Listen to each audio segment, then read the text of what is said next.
Welcome, everyone, to this regular City Council meeting for December 2nd, 2024.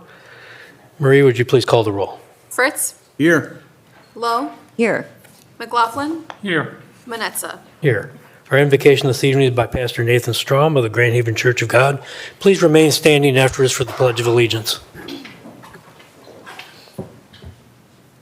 Gracious Lord and Heavenly Father, we come before you tonight, grateful for all that you have given to us and all that you have done and are doing in our lives. Father God, we ask right now as we come together in this time of session, in this time of business, that Lord, you will give wisdom and guidance and direction for this great city that we call home, this great city that we call the Grand Haven of Michigan. Father God, we ask now that you will bless each decision maker and that, Lord, you will be with them in their decisions that they make here tonight.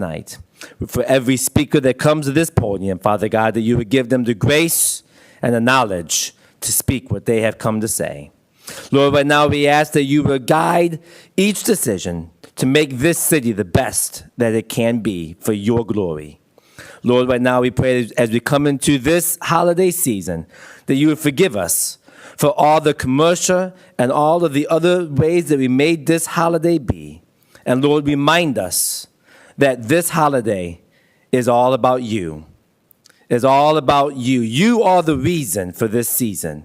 And we thank you, Lord, for bringing to us the greatest gift of all, your only Son, Jesus Christ.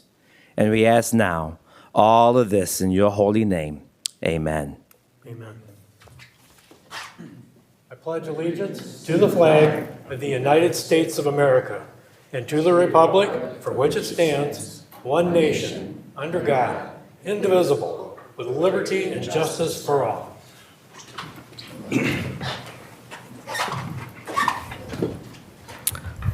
Thank you, everyone. We have no appointments, reappointments. We are to the approval of the consent and regular agendas. Can I have a motion on the agendas? I'll make a motion. Second. Okay, motion by Fritz, second by McLaughlin. Does staff have any changes to the agenda? No. Okay.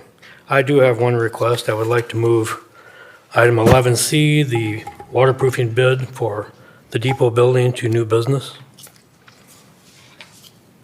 That's the only change I'm requesting. Can I get a motion to make that change? So moved. In support. Okay, a motion by Lowe, second by Fritz to modify the agenda to move item 11C to item 13G. Would you please call the roll on that?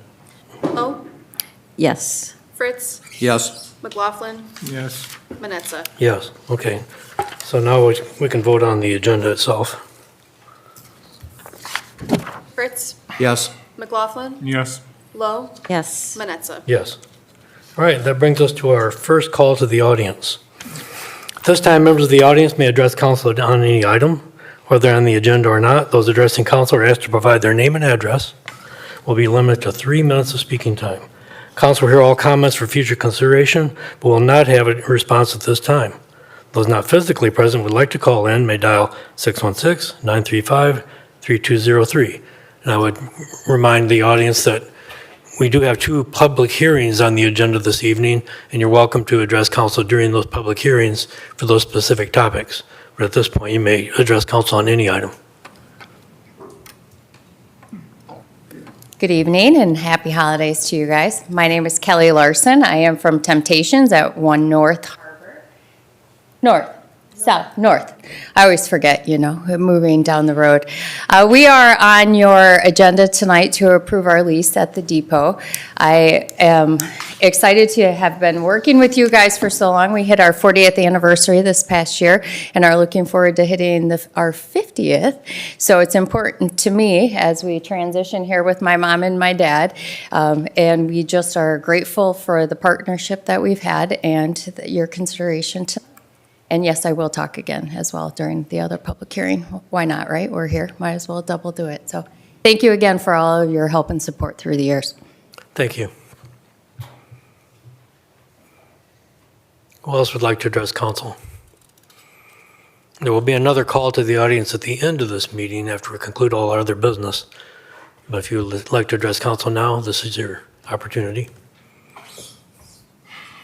Seeing none, we'll move on. We're going to have a presentation on our audit at this point in time. Let's see. Does Emily want to introduce this, or Ashley, or we'll get Emily up here. Emily Green, Finance Director. Mike Vriedeveld from Vriedeveld Hefner, our auditors, is here to present on the audit. Okay, thank you. Mike? Hi, my name's Mike Vriedeveld. I'm a partner with Vriedeveld Hefner LLC. I'm going to keep this very high level and brief tonight. We did meet with the Audit Review Committee for about a good hour, and we went through this report very detailed, and we settled a lot of questions there. So in the actual audit, I will just point out page 1 is our actual audit report. You'll see the first 2 paragraphs there. It's a good, clean audit opinion. It's exactly what you're looking for when you get an audit. So no issues there. The general fund, which obviously is what draws the most interest, you're going to see the balance sheet for that on page 16 of the report, and then the corresponding income statement will be on page 18 if you want to take a look at any detail. And then I do have a slideshow. I'll just go over a couple things on here real quick if you want to go to, oh, you're already there. All right, so this is on the government-wide level here, so this is a little more of a long-term outlook than what you would see in a normal monthly information packet. So you'll see it did remain consistent, just as we expected. Unrestricted net position is negative. That's mainly due to your pension liability. Not exactly uncommon. If you want to go to the next slide, this is the same kind of information just for the business type activities. So this is kind of your main drivers of this are water, sewer, and power. The Board of Light and Power is the largest one of those, and they've been doing well the past couple years. That's why unrestricted net position is increasing the past couple years there. So the governmental funds fund balance, you'll see the red line here is the general fund, blue line is a aggregate total of all the non-major funds. So the general fund has been continuing to grow, that's great. And then non-major funds took a little bit of a dip and then they're going back up. Those tend to fluctuate a bit more based on the timing of when capital projects are actually done, road projects, that kind of thing. Not uncommon to see that. And then the general fund, I just wanted to point out, this does include all of the fund balance, not just the unassigned fund balance. So a portion of this is assigned for this current fiscal 25 budget, and then you also have a stabilization budgeted amount. I believe it's 20% of expenditures, so just be aware of that. This next one kind of shows a little bit of detail on how you're spending your money at the city, kind of what it's going for. You'll see a little bit of a swing, nothing too crazy here, and we did have to add a new schedule that the state wanted us to add. It's not exactly following accounting principles. We had that chat with them, but they disagreed and we disagreed and said, okay, we'll do it. It is on page 73 of the audit if you want to take a look at that. And it just breaks out a little bit more detail on different budget line items compared to what was in there before. The next slide is just a little detail on the sewer fund. Pretty typical year in there. It did have a slight increase in net position, so that's good. And the next slide will show the same kind of thing, but for the water fund. There was a little depreciation adjustment. We did kind of a little deep dive and study on the useful life of capital assets this year. So we did have a little depreciation adjustment. We do expect this will get turned back around where revenues exceed expenditures next year. And the next slide is Grand Haven Board of Light and Power. This is all done as a separate audit. I more just put it here for info, and you'll see they've been trending pretty well for the last few years. And that's all that I have for my presentation, and I'm happy to try to answer any questions that you might have. All right, thanks, Mike. Questions for Mike in regard to the audit? You want to go first?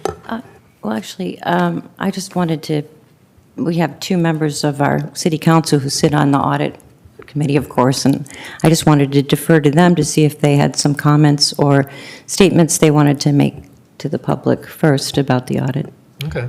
Mike, did you want to say something? Well, from our audit committee, that was that we're very pleased on how it turned out We had a nice clean audit, didn't have to go to the single audit for us, which is really good for us. And also, we only had nine discrepancies, I think it was, totally for us this time. Yeah, nine. it was 7 or 9. I don't remember which one. And, Yeah, but and most of that's- them which were is fairly really- minor. Which is really low comparing to the budget that we have, the amount of money and things and the diversity that our finance is going through.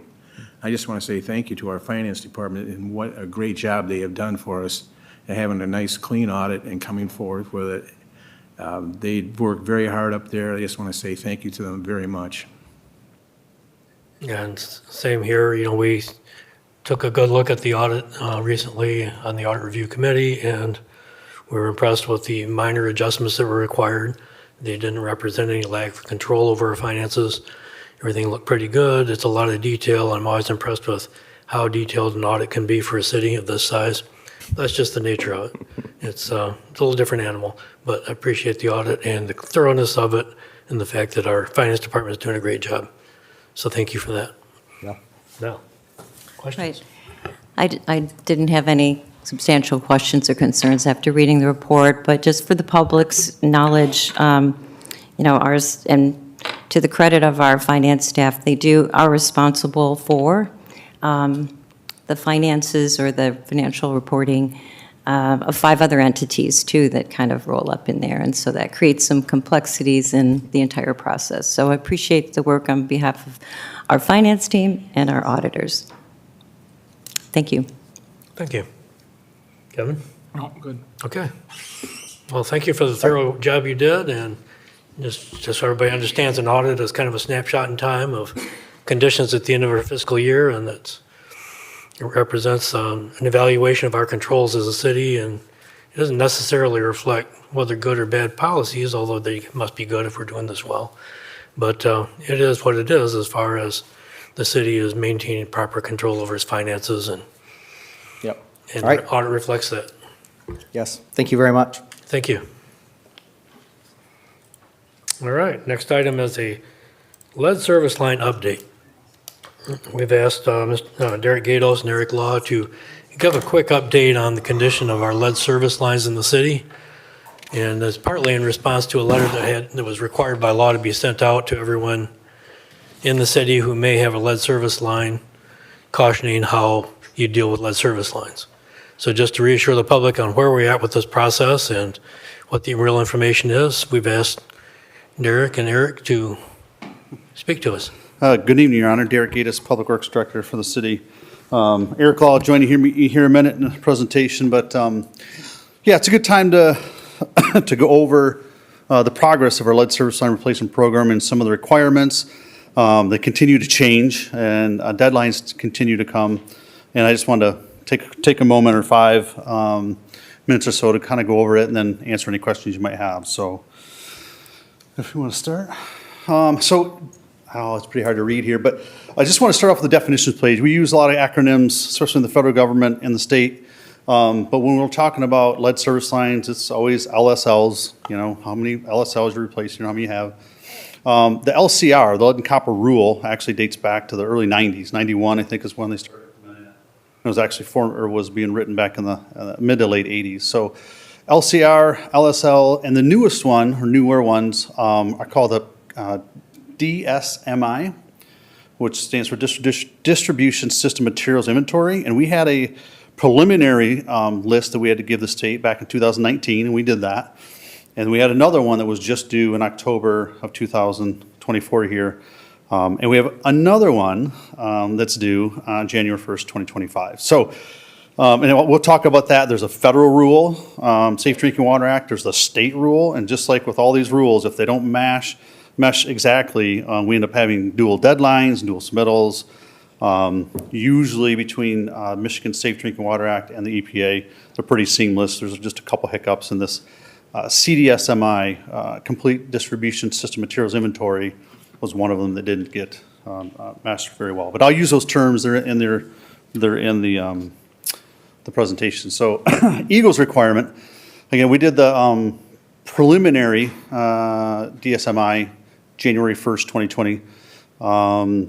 The Eagles LCR rule back from 2018 told us we had to replace 5% of our lead service lines starting in 2019 over a 20-year period, at least 5% on average. So first year, not a whole lot of people got to them. We're still figuring it out, and we'll get to where we're at here shortly, but Eagle is looking for more of an average. Annual reporting, we do that.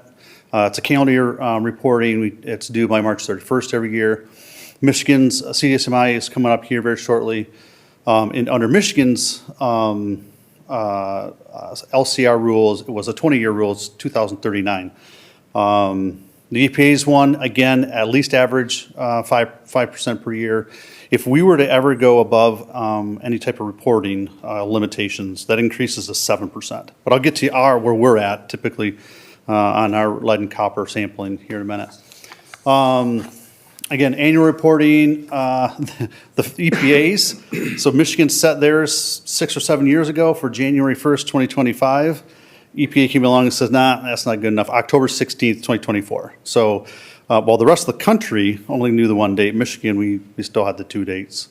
And here's an interesting one. Eagle also requires us to notify customers if they have a lead service line, if they change ownership. So if you buy a home, we send out a letter. We have actually a new homeowner packet, so we put it right in there if you're one of them. So Eagle said we had to do that. We've been doing that since 2019.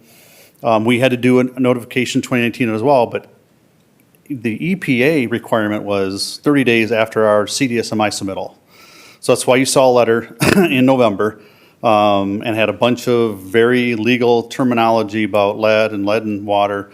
If you got one, you have a lead service line. So if you didn't, there you go. You don't have a lead service line in the city. But that letter was supposed to be sent out again by November, I think it was November 15th.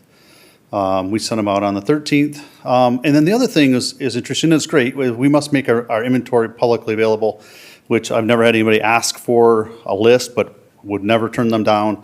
And I'm going to get into how we're going to communicate that here even better in the future. So just to clarify, if one of our residents received a notification, that means that they have a lead service line that has not been replaced. that's correct. Okay. So But if it's been replaced, they may not have received. Yep, correct. If you didn't have one to begin with, or if it's already been replaced in the last 5 years, then you did not get a letter. So this is where we get into some numbers, like how many do we have? Well, the best information we had in 2019, we went through a bunch of our records. We used our geographical information system to get that information out. And the top numbers there, 2019 PDSMI, were the information I reported 2 years ago. It's been reported to Eagle. Those are the numbers we've been dealing with. But we spent 5 years completing the next phase, the complete distribution system materials list. In the EPA one, October 16th, of course, the Michigan one, January 1st, they were both the same requirement. Now it changed quite a bit. So what happened? Where did we pick up a couple hundred water services, or where we might even pick up a couple hundred more by the time we're done? It was in our records. We had a lot of paper records. We had in our GIS system. They weren't all in there. And in 2019, they said, just send us the best thing you got. And so we did. So if you look at that, I have been reporting 1,800 lead service lines, and we're going to do over an 18-year period. We'll be done early. Well, that changed. Currently, we have a total of 4,474 water services. 3,100 are now considered non-lead service lines, and we have 1,223 left. Now, there is a little difference. Councilmember Lowe, if they got a letter, there's 130 in the city that we have not been able to confirm. So they actually got a little bit different letter, pretty much the same language, but we had to change it just to tell them we don't know for sure, and you're on our list to confirm. So just a couple left. And some of those inaccuracies and all those numbers, making sure we get everything, we actually have 4,838 utility accounts. And so trying to audit all those things and mesh them together. We do have services that have multiple accounts and vice versa. We had multiple accounts that had, a single account had multiple services. So we're just trying to go through all those numbers and make sure that they're really, really accurate. The difference between a piece of infrastructure and what we bill, there can be logistics reasons. And so I want to make sure those are all detailed. Compliance. Yeah, what have we been doing? Well, we got a $3 million Booker Lead Service Line grant, right? And of that, we learned a ton. In fact, Dana had been working the last couple of years going through that. So we started in 2021, basically completed this year. So of the 1,700 that we thought we had actually replaced 337. But what we found was our records that we had, and we thought they were lead service lines, turns out that they were not. They had been replaced at some point in the past, and we just didn't necessarily have a record of that. And so we actually verified another 875 water services are not lead service lines. So all in all, we took off over 1,200 LSLs off from the list, physically only replacing 337. And that was the $3 million. That's what it took us to get there. We spent a little bit of our money. We went a little above, got pretty much every penny out of the grant, and we get them before. Now, how are we going to get the remaining 1,200 or 1,300 lead service lines that we have? Well, we haven't spent a whole lot of money that we've been collecting since 2019. So right now we have just shy of $2.5 million in the lead service line replacement fund.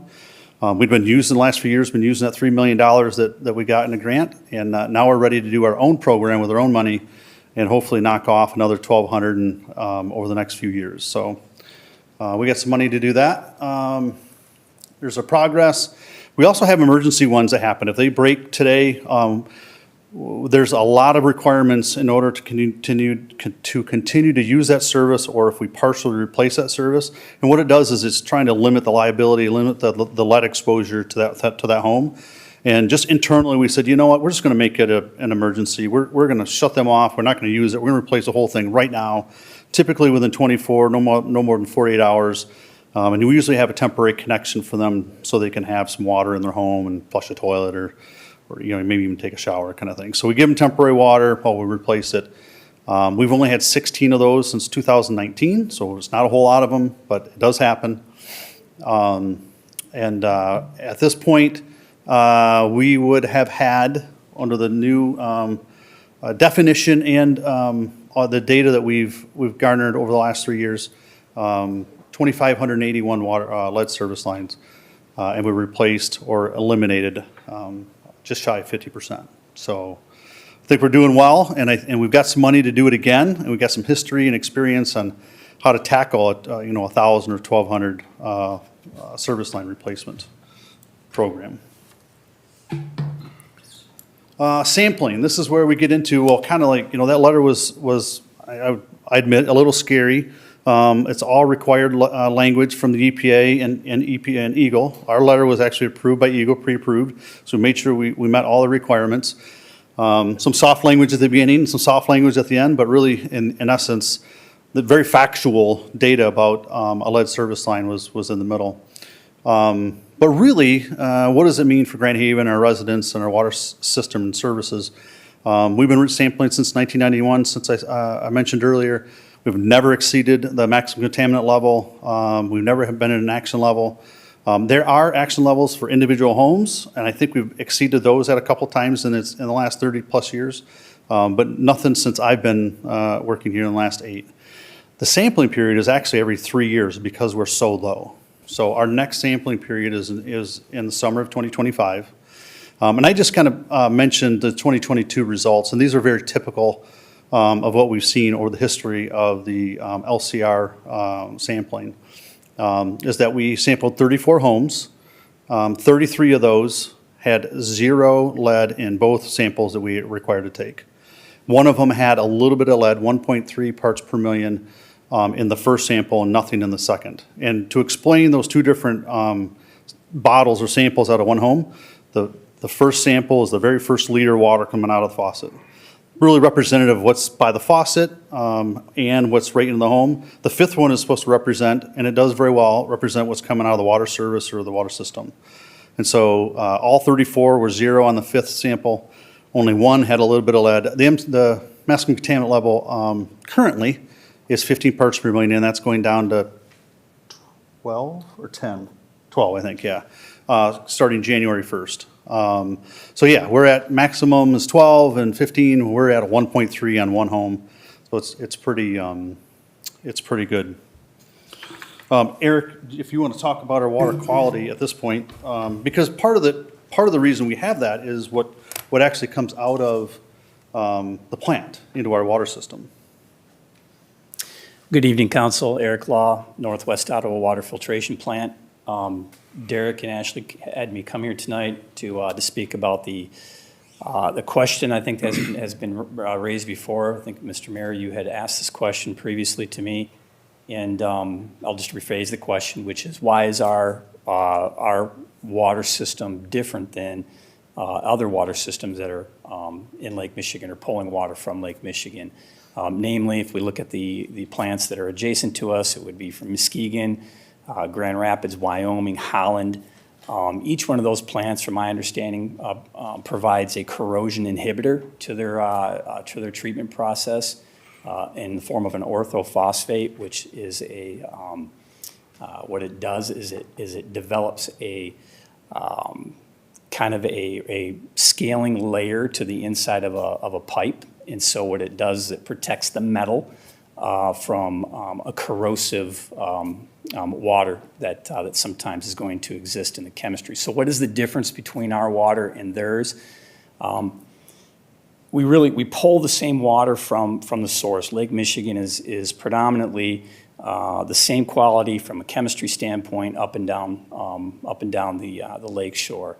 The difference in what our process is comparative to those systems is really how we receive our water and how we treat it after that. So what makes us different is the water that we take in is brought through buried intake structures that are out in Lake Michigan. And so when we bring that water into the plant, in order to coagulate it, which is one of the processes we have for our treatment technology, is we have to apply aluminum sulfate to that. All the plants that I just spoke of apply the same aluminum sulfate, but the difference is in the dose. And so effectively what happens is they change the water chemistry more than we do. And in part, that is because they require more aluminum sulfate in order to coagulate their raw water source. And so turbidity is what we're talking about. That's what we're trying to remove through coagulation. And so when the Northwest Ottawa Water Filtration Plant brings water in, we start with a water that effectively almost meets the EPA standard when it comes to turbidity units that are required to be removed to be able to be distributed into the distribution system. Whereas my counterparts, they have turbidity units that are 200, 300, 400 times that amount at various times of the year. So as you can imagine, in order to create the particle neutralization that's required to remove this turbidity, they require a lot more or more significant dosing of that aluminum sulfate, which is in fact an acid. And so what that does is it drops that chemistry, that pH, and the difference is they alter that chemistry through their treatment process, and before they send it out, the state requires them to put a corrosive inhibitor in that water in order for it to protect the metal that it comes in contact with once it hits the distribution system. Whereas our particular chemistry goes predominantly unchanged throughout our entire process. We apply very little chemical, not only for just the aluminum sulfate, but for the other chemicals that we actually use within the plant as well. So really the work is being done by those the intake structures that we have, which are extremely unique comparative to the conventional water treatment plants, which have open crib intakes that pull water directly in from Lake Michigan. And irrespective of what is actually in the water column that they're treating, they have to remove that within their system, where we in fact do almost a pre-filtration before we actually filter the water. So as the result of this is we're less likely to leach lead out of our pipes? it is less likely. One of the things that when you look at the water that exists in Lake Michigan is considered to be moderately hard to hard. And what that means if it goes through our treatment process unchanged is that we deliver it moderately hard to hard. And so what that will do is it has an adequate amount of calcium within it. It has adequate alkalinity. And so when it goes through the distribution piping, it will be considered to be scale forming. And so that's when, at times of the year, you're going to end up having to take your shower heads, your faucets, and you might have to descale those devices in your house. And that's because of the calcium that's forming on those fixtures. And so, in essence, what we're doing is we're accomplishing almost the same thing as an orthophosphate would be doing without actually having to add a chemical. And so, and essentially what that means is that as the water moves through our system and distribution, even pipes that do have, that are made out of lead or galvanized or copper or whatever might be out there, what will happen is that scaling forms a liner and the water comes in contact with that over time and doesn't even come in contact with the actual metal that's out in the distribution system. So, Okay, well, appreciate the explanation. you're welcome. Thank you. So as you heard Eric, we have really good water quality here in Grand Haven, and it results, speak volumes for those through our lead and copper rule. Now, it's still a good thing to get the lead out, right? We don't need lead in our water system. We want to take that chance. And so we're going to continue to march forward and get them all out. How do we do that? One of the ways that we've done it in the past and put a lot of effort into is our Geographical Information System, or our GIS, mapping and asset inventory. So those differences in 2019, 2024 is we put a lot of effort making sure that we're finding all of the water services on our mapping system. Make sure every house has one. Some facilities have more than one water service. They could have 2 or 3. We want to make sure that we've identified all those. And this actually will lead into the next area is our public communication. So we're required to do some stuff. We also want to do additional stuff. We've worked really hard on the GIS so we can give out, like this dashboard here is actually a copy of City of Grand Rapids. They're doing a little better than us. I wasn't too happy to find that they've got 75% of their lead out, but it shows the community, where they're at, how they're doing. And Benton Harbor had one of these when they were going through their 1.5 year change out to communicate. But the biggest thing is this little map down there. You'll see some red and green dots. You'll actually be able to click on your home and find out whether or not you have a lead service line, or if it's a non-lead service line, or some of these communities were using this dashboard if they didn't know yet, if they're still collecting information. So you're kind of in that period. We're pretty much known, just got a handful left to do, so it'll pretty much be like a red or green. And we're planning on rolling out our map, or our dashboard, by January 1st of next year. So it'll show all those that are non and that are lead service lines. So again, we still have to notify tenants and owners.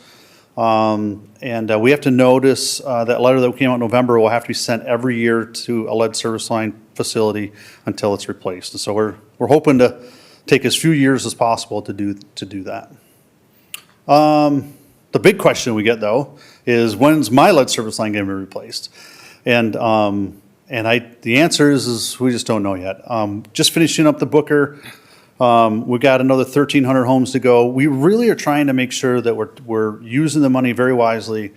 I'm not, just today we talked about all of the roads that we're going to be resurfacing. All those lead service lines need to be replaced before we resurface, right?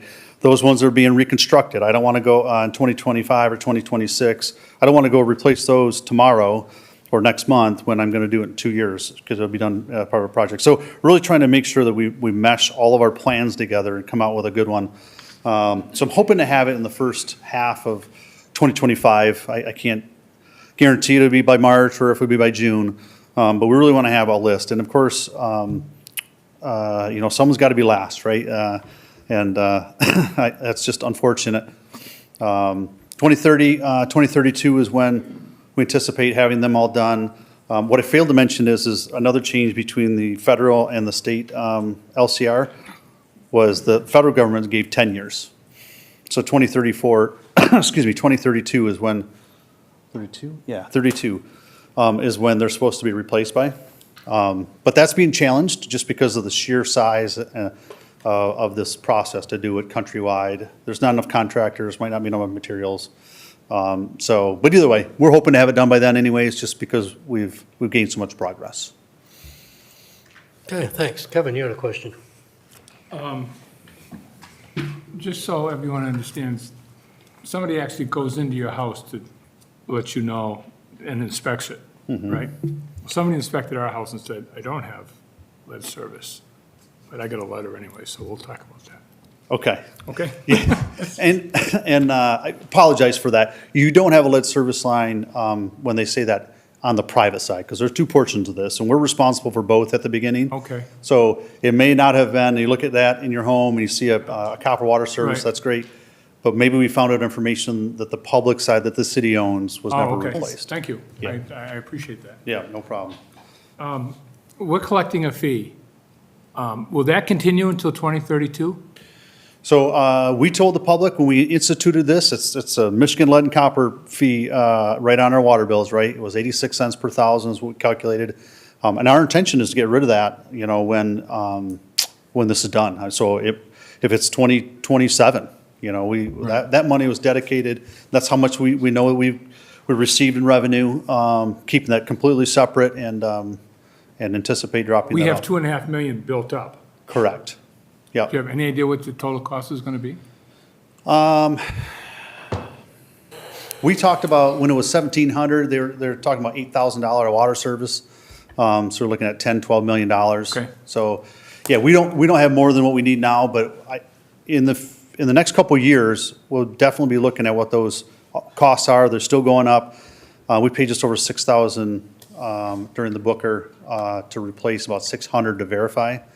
And so we don't want to take any more money than we need to do that project. I hope not. Thank you. Other questions? I just wanted to give the public some reassurance about the safety of their water, that yes, we have lead service lines throughout town. We are actively working on them, and it's not a crisis or an immediate threat in the sense that our water is safe. It provides a passive layer on the lead, so the lead doesn't leach in unless your pipes have been disturbed. That there's not an urgency here, but there's a requirement to do it, and we want to do it. And we're taking care of it. So I think that was my message to the public, and that's what I wanted you guys to speak to. So I appreciate all the information, and we'll wait for next year's letter to come around. Sounds good. Hopefully you'll be one of them that doesn't get it, so. Well, I don't know. I know I have a lead service line. What's interesting is that where I live, my neighbor's lead service line was replaced because it needed to be. The people across the street got theirs replaced. The ground was open, and then they repaved the road, or they resurfaced the road in front of my house, and I still have my lead service line. So I got missed. That is true. I might be that last guy. Yeah, we do take the opportunity if someone's, let's say, a sewer lateral is being replaced and the water, it hasn't failed or nothing. We've gone ahead and, hey, while the trench is open, we have an opportunity, let's get rid of that. So Right. really try to be active in removing everyone we can. No, just be wise how you use your resources. Yeah. Great, thank you. Thank you. Thank you. All right. Well, I appreciate all that information. And that brings us to our consent agenda. Would you please read that? Item A, approve special work session and council regular meeting minutes for November 4, 2024 and November 18, 2024. Item B, approve the bills memo in the amount of $947,551.87. Item C has been moved to new business. Item D, approve a resolution to purchase large meter repair parts from Aetna Supply of Grand Rapids, Michigan in the not-to-exceed amount of $275,000.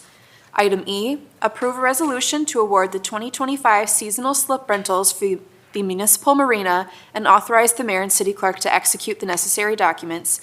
And item F, adopt the annual exemption option as set forth in the 2011 Public Act 152 for benefit plan coverage year January 1, 2025 through December 31, 2025, and authorize the mayor and city clerk to execute the necessary documents.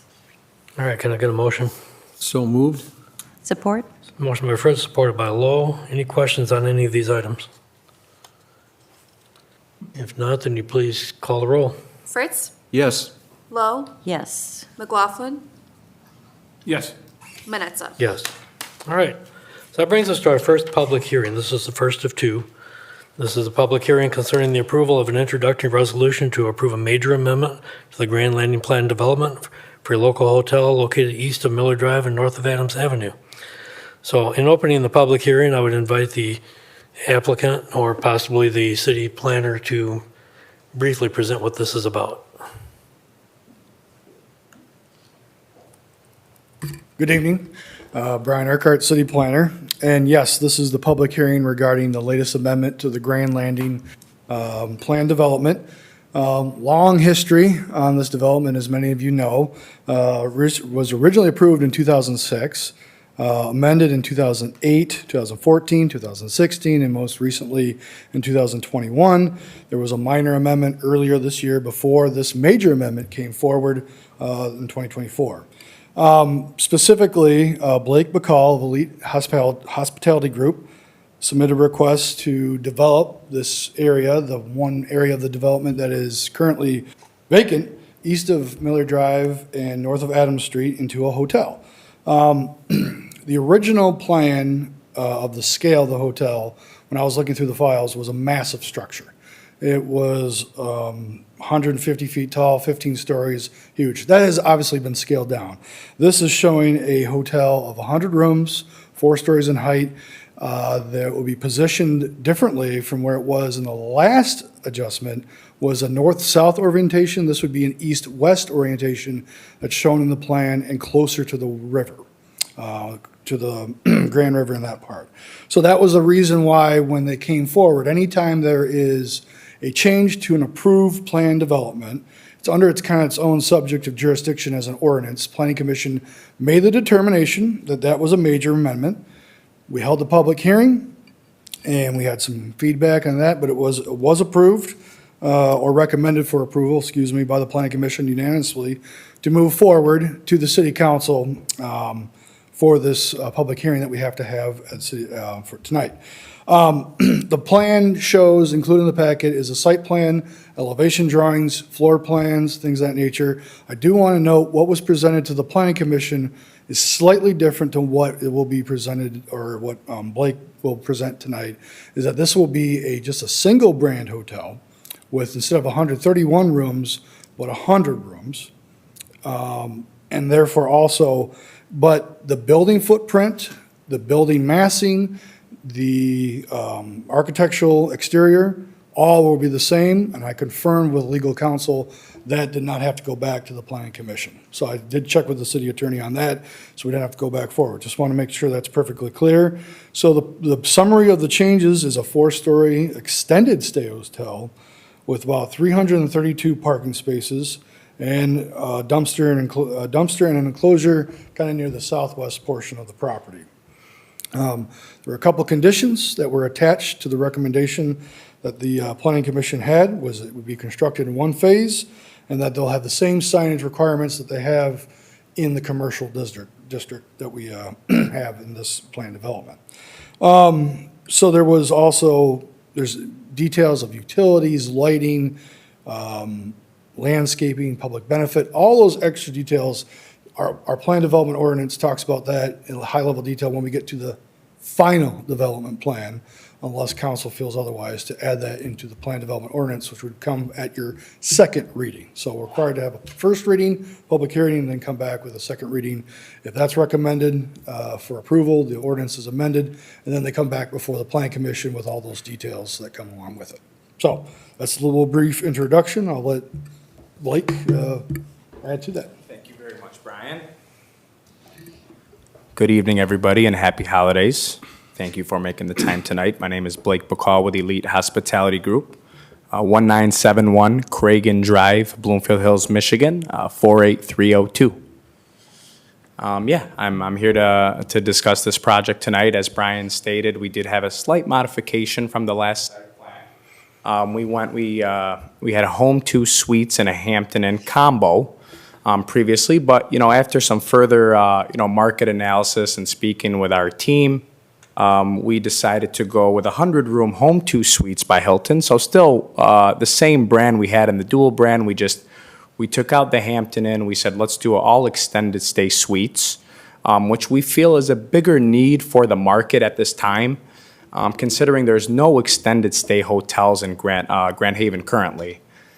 So for that reason, we thought long and hard and did our internal analysis and determined that Home 2 Suites by Hilton, 100 rooms, would be the better play for this site at this time. So happy to answer any questions regarding the development. Our group is, as you all may know, we operate the Holiday Inn right across the bridge. We've been here since 2018. We love Grand Haven, Spring Lake area. It's an area near and dear to our hearts, and we're very excited for this project. And I'm accompanied here actually with Mr. Zach Vogt with Moore and Bruzink Engineers, and he's available for any questions as well. But yeah, happy to answer any questions that the City Council team may have. And once again, looking forward to this project. Okay. Well, Blake, we may very well have questions for you, but we're in a public hearing at this point. So at this point, I would invite the public to Sure. give us their feedback. Yes, sir. Who would like to address this item? Yeah, we were expecting you. Pardon? You were expecting. Thank you for coming. I am very excited about the possibility of a hotel being in the Grand Landing development. Hi, my name is Kelly Larson. I am from Sweet Temptation, 621 Miller Drive. You can have the second location for that one. And we have been waiting for a hotel for 15 years. So we are very excited about that possibility and completing our corner. So thank you for stepping up, and I'm hoping that you guys receive it as positively as the tenants in Grand Lane. I've talked to the mayor about this. I'm very concerned about traffic. I'm very, very concerned about traffic at 6th and Jackson getting out of our development. And I think it really, really needs to be addressed before we have another summer. I have personally witnessed a lot of accidents at that corner. And living there and spending a lot of time there, it is a very, very difficult corner for commerce and for residents and for our visitors. And I think it's a problem we needed to solve even before we have the traffic of a hotel. So I'm sorry, I haven't talked to you about that either. Or my other friends in public safety and public works. So that would be my biggest concern, but I've meant to come to planning. I am very excited about the possibility of it actually happening. So, thank you. Thank you. Who else would like to address council on this item?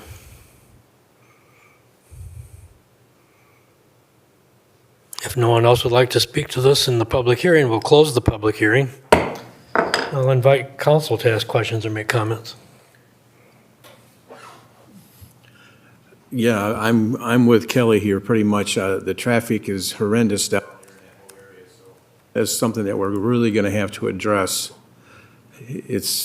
You're right, 6th Street, that corner, you can see the signs and everything, but nobody follows them half the time. And you're right, there are a lot of accidents down there. My sister has a house just down the street over here on 6th Street, so if you can look out her window, you can watch it all down there. The whole intersection area is kind of messed up. We need to get that taken care of somehow, address that. If you could help us with it, would be nice. Absolutely. One thing that Brian and I were discussing, a good thing about a hotel is the flow of traffic is there's a nice flow of it because your check-in is at 3 p.m., but your checkout may be at 11 or noon, right? But not all the guests pour in at once or leave at once. So if check-in is at 3, you might have some guests come check in early at 2 and then a couple more at 3, 4, 5 and throughout the night, right?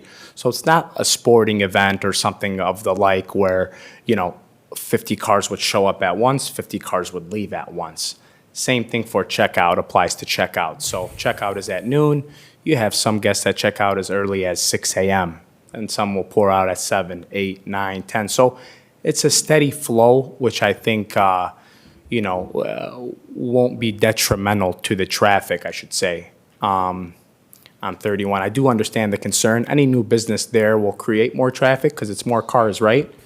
But I think with the flow of cars incoming and outgoing, I don't see it impacting it to that level.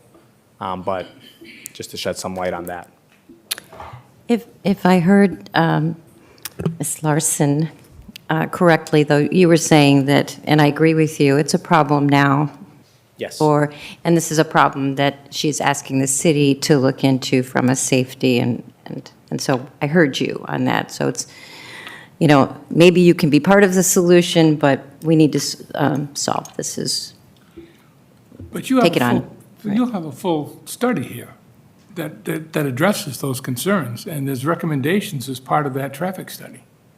I believe there was one that was done. Brian, Sorry. go ahead, yeah. Yeah, there was a study that was included from 2006, right? That was in. I didn't see that. Yeah, 2006, but that was under the model of a higher traffic volume with that. However, I mean, what I was able to, and I'll preface this as I'm not a traffic engineer, don't pretend to be, but I do know the level of services at that intersection. It is challenging at Jackson and Beacon, and then Jackson at 6 and all the like.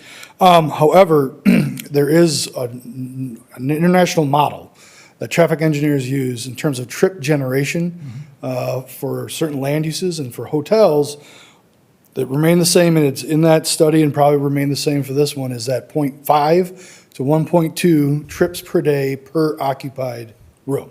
So at most, if you had the whole 100-room hotel fully occupied, you'd have 120 trips. However, this may add to a problem that we already have, with a low level of service at those intersections. So I don't know where that would come into play with this particular development of having them do another traffic study, because I was able to pull some information on when the Wendy's came in at the corner of, the southwest corner of Beacon and Jackson, that there was a recommendation from the chief at the time that it would be okay, but if there was becoming an issue with congestion, then a traffic study should be recommended. So I was able to pull that information. There was nothing specific about that. But when we look at these standards, there's really no way they're going to have to turn at Jackson if you're heading northbound to get to the hotel. Southbound, you're going to obviously come down, if you're coming down 31, you'll turn right there off of Adams. So where they depart, it'll go around there. There's also discussion on the roundabout and all other stuff. That was not discussed at the planning commission level. We know this is a major concern. And so we just wanted to make sure that we did address that during this public hearing, that, the study was there, but that's from 2006. They do take into account, peak traffic, non-summer traffic, summer traffic, and then escalators in that regard. So it is something that we're definitely, at least we're talking with Blake and them. If there's additional information that's needed, I'm sure they'll be open to it. So. Brian, can you explain to me how you go from a 15-story hotel to a 4-story hotel and it's still a major amendment? Was that just something that the planning commission decided they wanted to do? Because that was an amendment. That was an amendment that was made when it was originally designed in 2006, and then the hotel actually went down, I think, 2008 to a lower level. So it went down. Anytime that the most recent amendment that I was able to gather regarding the most recent hotel that was a 4-story max. After that amendment, so remember, we got to add an amendment on an amendment, was 125 rooms. Their original proposal before they came back was 131 rooms. Right.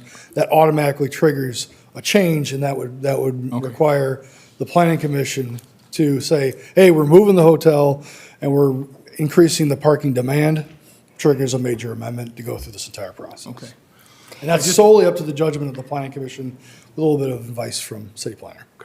I want to thank you for doing this. Thank you. For somebody that works up in American Dunes, I know how much traffic is being, it's going to Holland.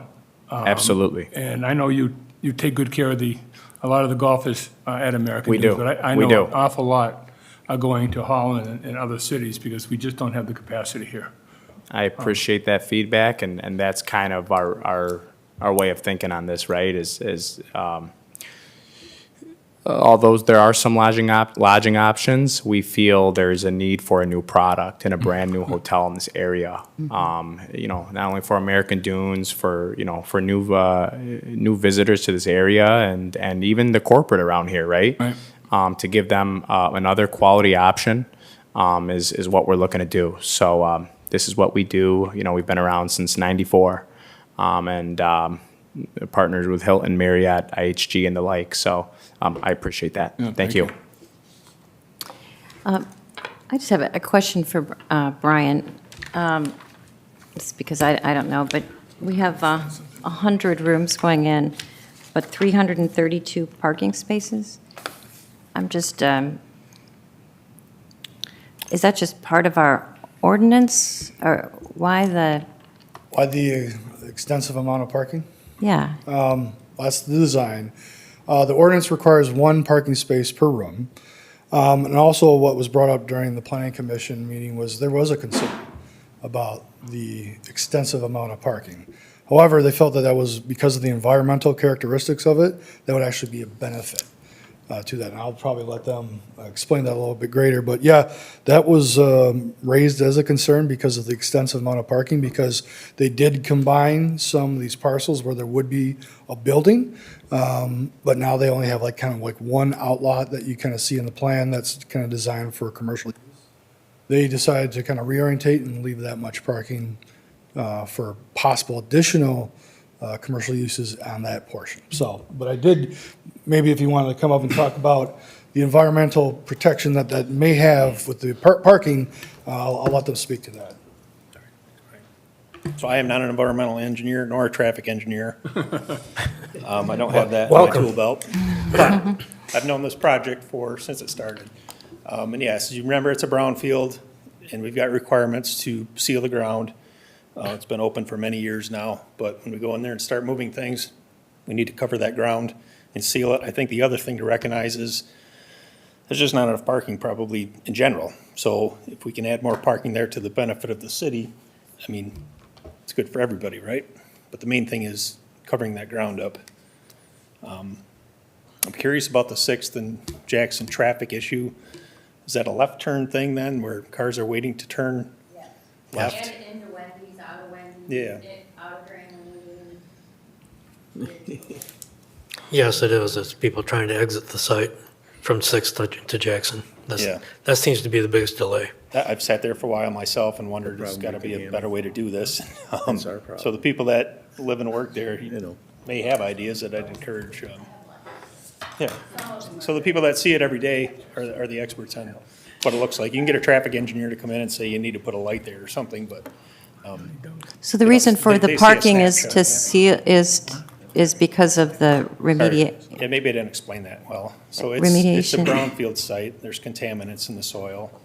Everything's resting out there right now, but once we start construction, start moving things around, we got to seal it back up, and the easiest way to do that is pavement over top of it.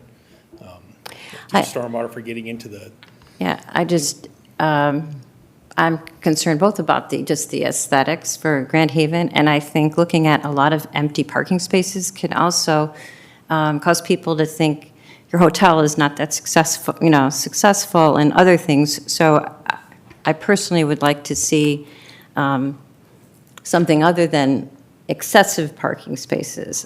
I think there's a difference between, this is more than 1 to 3 for every room.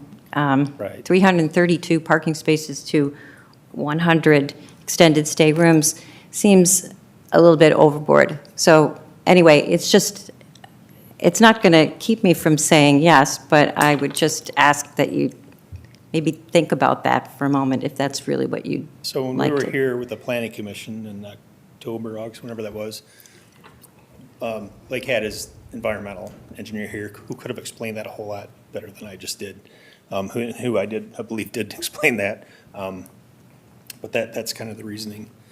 And then we can certainly take a look at some landscape islands out there, but again, that's the environmental impact stuff that I'm not the expert on, so.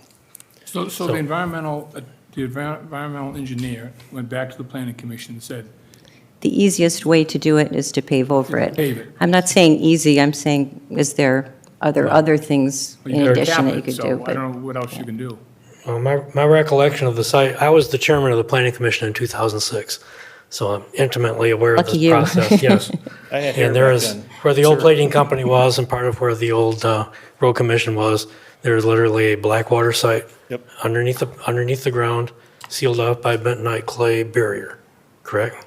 There's a bentonite And barrier so around you that basically black created a line, pool yes. of pollution there and left it there, and now we're gonna cover it up with asphalt, so groundwater can't permeate through it and flow elsewhere. And that was the whole point, it was sealed off, and so it's a lot of why the pavement was a good idea. So that's the condition they're in since These waterproof catch 2006. basins are all waterproof, so that rainwater theoretically goes through treatment and out to the river, and Yeah, but the idea is to avoid letting groundwater permeate the site and then flow on its own elsewhere Yep.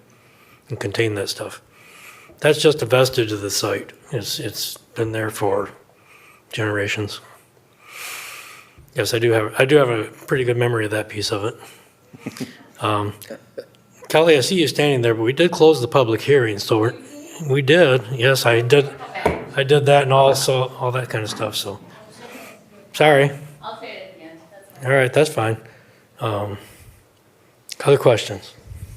No, but I remember the whole thing. I grew up down there, so I know, Oh, yeah. I know exactly all the manufacturers that were down there and all the pollution that's in there. And also when we did put the barrier down there, that we did contain it there. And that even though it's not going to be the most pleasant thing to look at, massive asphalt is not the best thing to look at. But what we have underneath there, you don't want to touch. It's that bad. I understand. So a question for you, with the reconfiguration of the hotel, early on, there was some discussion of possibly having a restaurant or some kind of service like that in the building along with the Two Flag Hotel. Yep. What is going to be there now other than 100 rooms, extended stay? Yep. So even with the dual brand, we didn't have a restaurant plan, and that was something I was gonna add there when we were talking about the parking. Is we do have the outlot up front that's planned. Well, we are hoping to secure a restaurant tenant for that, so that our guests do have a food option along with the wonderful Paisley Pig and other great restaurants around. So we are planning, which should eat up some more of that parking, right? If it's a busy restaurant, and put that to use. We are planning to secure a restaurant user for that outlot up front. So there won't be a restaurant in the hotel. It'll just be the standard, complimentary breakfast, for our guests. But we are planning a restaurant for that outlot up front. We don't have anything set in stone yet, but we've been talking to a couple different users. So the parking that you have will be it's included in this, parking for that tenant would be included in that 332. There's no additional parking that's Yep. going to be required. That's correct. So there's potential use for it. And I tend to agree with comments about traffic generally, but recognizing it's a problem today regardless of the hotel. Looking back at the study that Brian was able to find and dig up from 2006 on traffic, we were anticipating a low level of service all around this site with a much more intense development, but the contribution of a hotel was relatively minor compared to all the other activities that we anticipated.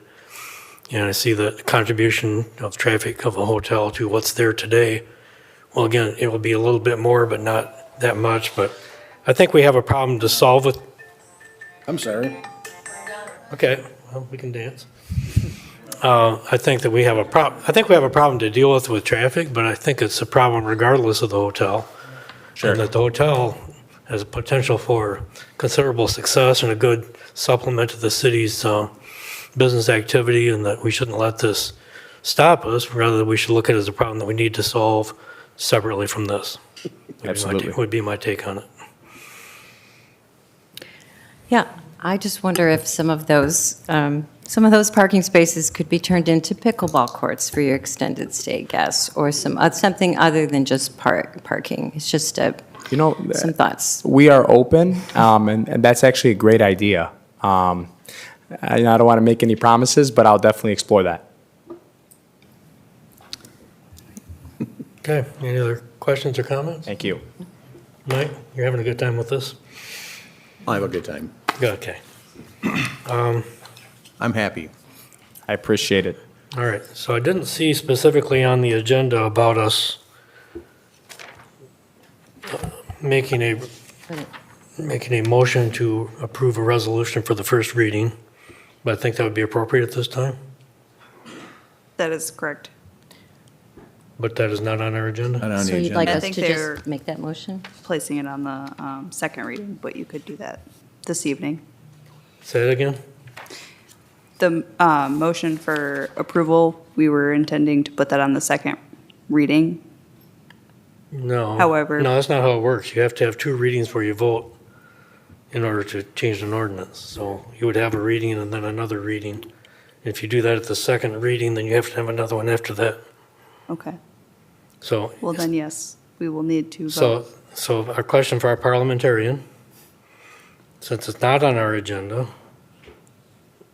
and we've already approved our agenda, can we add it at this point in time? Per the charter, you can still add something, but you need to vote on being allowed to add something, and then you can add it. Does that make sense? It And does. I believe it also needs, It needs four positive votes to add something to our agenda at this point in time. So I'll make a motion to add a resolution to approve First. First reading of the first reading the major to the amendment. agenda. Second. Okay, first let's alter our agenda with a vote of 4 positive votes to add an agenda item. And then we can do that. Correct? Okay, could I have a motion to add this to our agenda? I'll make that Okay, motion to motion add by as Lowe, well. second by Second. McLaughlin to add this agenda item Add this, to tonight's agenda. This is a first for me. I've never had this happen in the 20 years, 21 years. I'm trying to do this in a way Something that happens every day. but- is as, But as careful and thorough as we can. if it's not on the agenda, it's It was really, not on the agenda. So, and so can I have a, can you call the roll? Lowe, yes. McLaughlin. Yes. Fritz, yes, Manetza. Yes, okay, now we have an additional agenda item.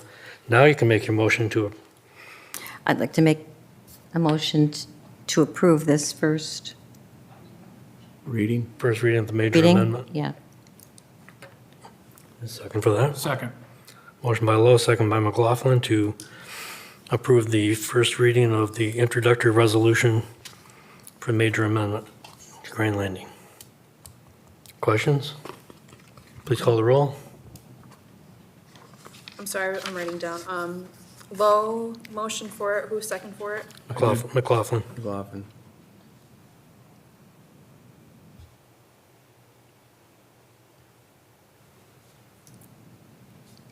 Lowe, Yes. McLaughlin, Yes. Fritz, Yes, Manetza. Yes, all right. No, I think typically in the public hearing, don't we have the resolution written versus what you're going to do? It says the mayor opens a public hearing. I mean, Yeah, there should have that's been. what I think was I think the- there should have been another line after that to yeah, approve a the resolution. And then it would have been on our agenda. Correct. We're going to have the same problem with our next one. Yeah. I think I read it as though it was there. Well, it says opens a public hearing of the approval of, concerning the approval of introductory, but that was just opening a public hearing. So I think from a procedural point of view, Right. so all of you in the audience trying to follow what we're doing up here, we're just trying to follow the process. All right. Well, thank you. Now we're going to open a public hearing for an introductory resolution to approve a major amendment to notice plan development for a non-illuminated sign on the south wall located at 1223 South Harbor Drive. And prior to open public hearing, would the city planner or the applicants like to speak? Yep. Apologies on that for the agenda. We'll try to get that straightened out. But this is also another plan development. This was at the November Planning Commission meeting regarding an additional sign at Nodos. Again, when you're under the plan development ordinance, you're subject to different rules and regulations. And a little bit of just backstory, last year, The final development plan, October of 2023, included a development of their extension to the south portion of the building, the restaurant and then the suite. That included a sign plan that had one sign only illuminated on the north side facing the parking lot. So any signage changes per the ordinance would require a review by the planning commission to be determined to be major or minor. At the October 8th meeting, about a month or so ago, the planning commission determined the sign was a major change. Part of the reasons was because there was no real signage on that side. It's a single building, and it may have, possibility of a detrimental effect on, or not detrimental, but an impact on the neighboring properties. So the Greg Gurney of Bear Sign Company, on behalf of the Notos, Tom Noto of the Bill Maher, submitted on behalf of them a major amendment. So they approached the planning commission for a wall sign. So one of the reasons is if you're heading northbound on South Harbor Drive and you're not familiar with the area, it would help direct someone to be able to turn and pull in there. As you know, there is couple parking spaces on the south side there. There's a dumpster enclosure. There is a pedestrian pathway between the city beach and then Highland Park area. They feel as though that this was mainly primarily for increasing safety. There also isn't any location for a ground sign. So they wanted to kind of match exactly the same size, same color, same luminosity, if that's the right word, on the south wall and the north wall. So the planning commission had a very lengthy discussion at the last meeting about the sign. They actually made a motion to allow the sign, but it be non-illuminated. So what's before you is the sign dimensions, everything's the same, but it will just be non-illuminated. I will add that was not a unanimous decision by the planning commission.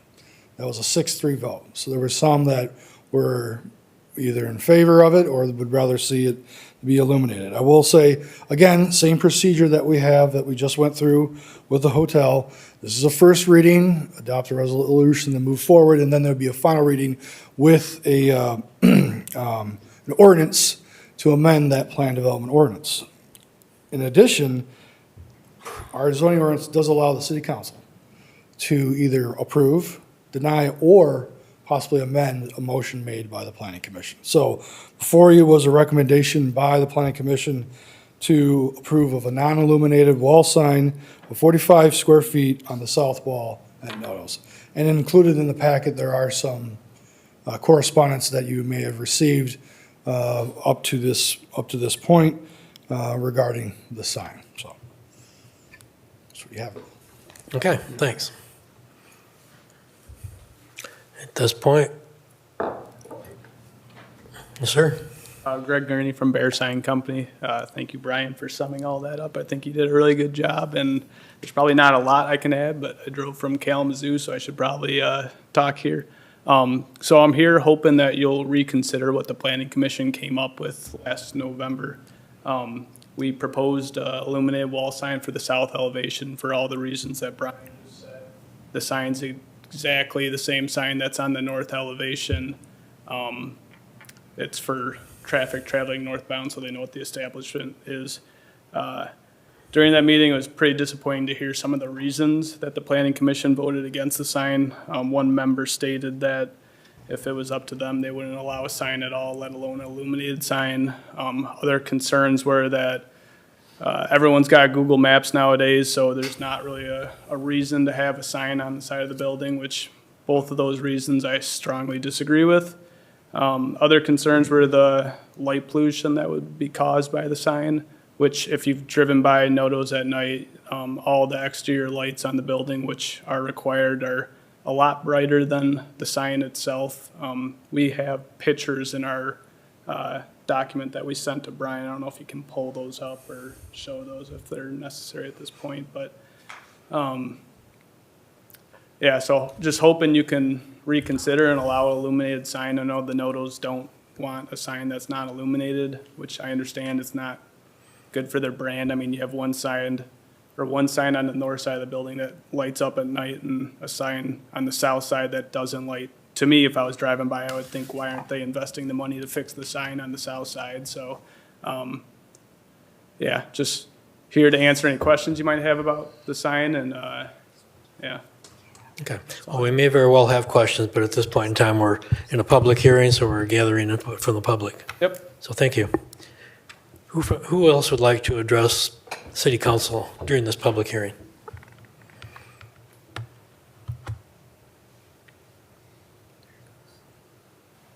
Hi there, Tom Noto, 1223 South Harbor Drive. Just on behalf of my family, the branding and what we've done with that property over the last almost 7 years now. I think, we're just really trying to protect the investment that we've made there. People see, just a few of the people in the neighborhood seem to forget what the old building really looked like, and what it sounded like, and what it was. On that south wall, where you can see on this right side, the wall pack light on the building that's required, that Greg just said, is a lot brighter than what the sign is on the opposite side where the blue is. It's just backlit. It's not exposing any light. It's really just lighting up behind the black lettering to show the black letters. That's what it is. And in my searches, again, I just happened to find one today. The south side of the old Bilmar had a sign painted on the wall with two big 150-watt spotlights shining down on it. So this is a lot less impact. And I guess had we known what the questioning was going to be at the Planning Commission, we probably would have been more prepared to attack the lighting part. We just thought we were requesting for a sign, and in my thought, there's no real need for a sign that isn't illuminated. We just figured that any signage would be illuminated, and then it just kind of all got backed up. So I guess we just request your consideration for an amendment to the Planning Commission's decision on that. But thank you very much. All right, thank you. Who else would like to address council? I understand there is correspondence which is attached to our packet from neighbors. Anyone else? If no one else wishes to address council, I will close the public hearing. Questions that council may have?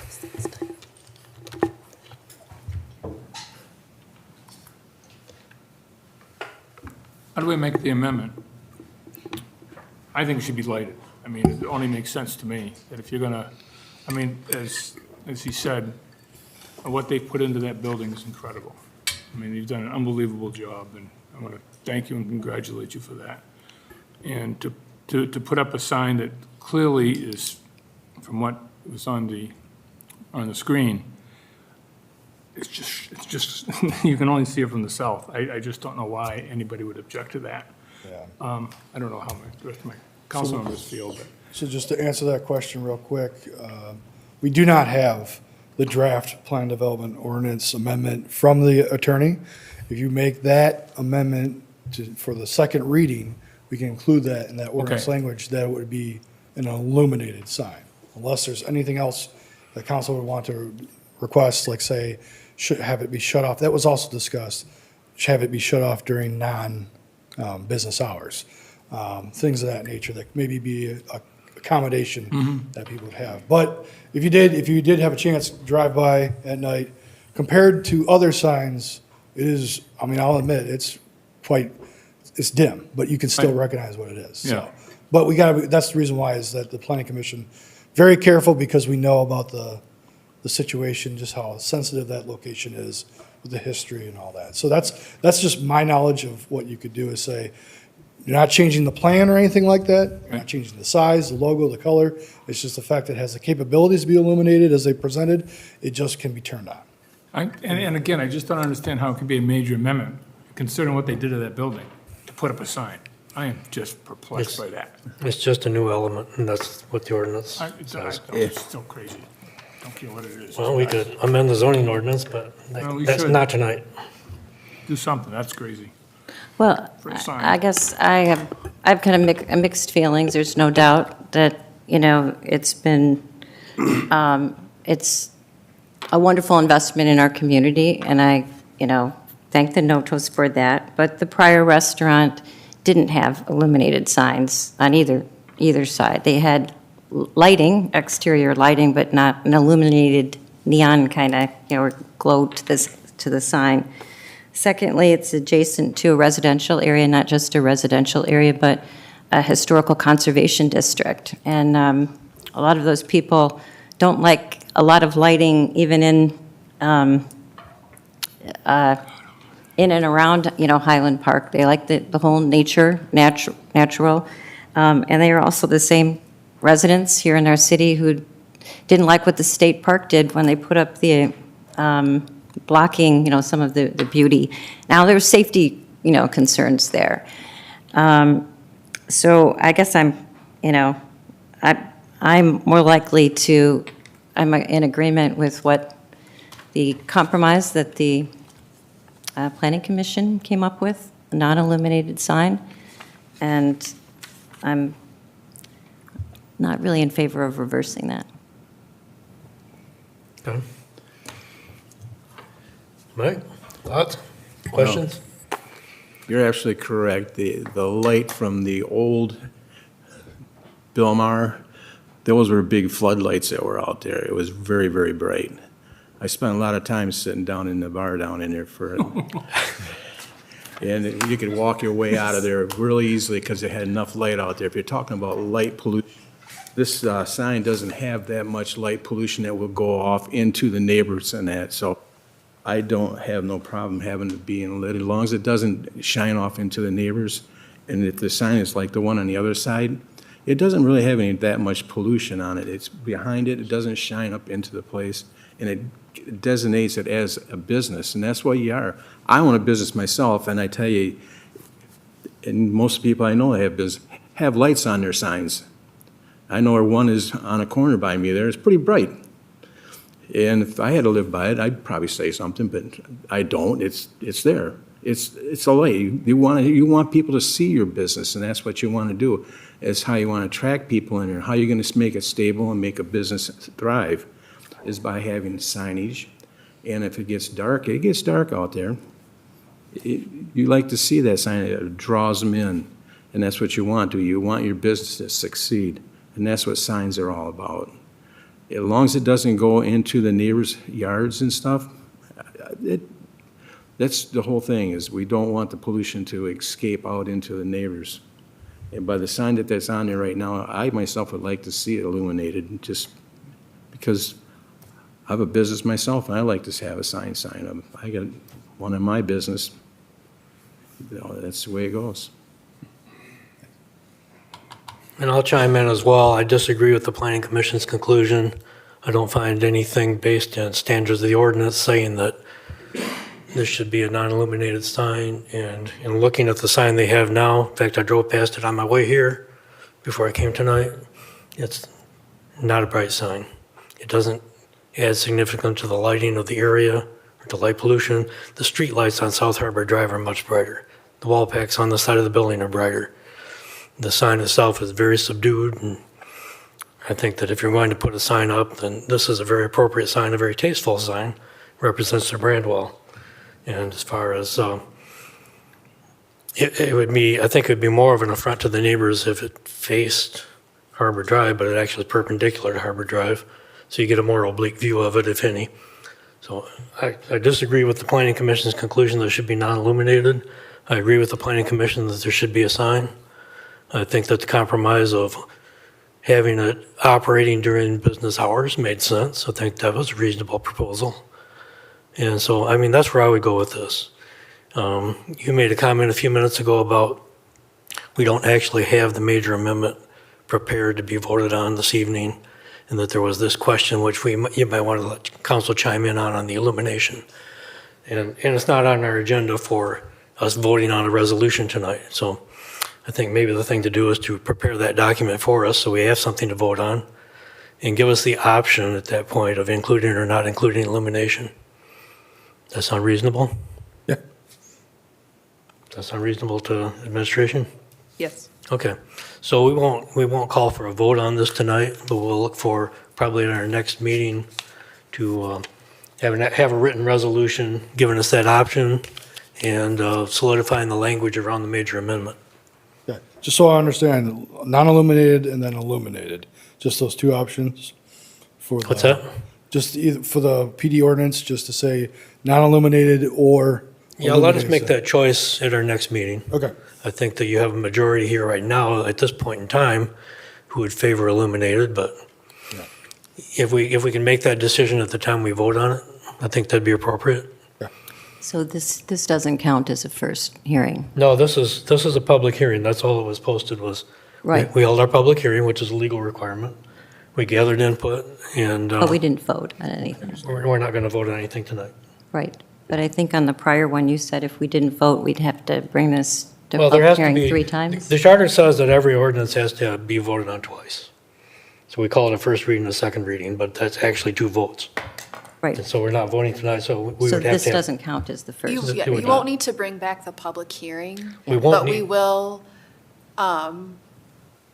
but what we just Vote twice. added for the Grand Landing one, what we'd added for that, that's what will be added that's will be put on a future agenda and considered as the first introductory reading. Right. Correct. But we have to hold 2 separate votes, and they have to be separated by 2 meetings. They can't be in the same meeting. So that's just the way the charter is. Correct. But the public hearing doesn't have to be repeated, particularly since we discussed this publicly. So to As an option. confirm, this is not the first reading. Correct. That's what I was trying, thank you. So, anyway, so we held our public hearing, gathered input, and we given direction to staff. And at this point, we have no further action on this one this evening. Thank you. So, to the notice, we're working on it. All right. Thank you. All right, well, we've closed the public hearing, and we've had our discussion, so now we're going to move on to new business. Would you please read the first item? Item A, consideration by City Council of a resolution to receive and place on file the annual financial reports for June 30, 2024, as presented by Riedeveld Hefner LLC. Administration recommends approval. Can I get a motion? So move. And seconded. Motion by McLaughlin, second by Fritz. Questions on receiving the audit? If none, would you please call the roll? McLaughlin, Yes. Fritz, Yes. Lowe, Yes. Manetza. Yes. Next item.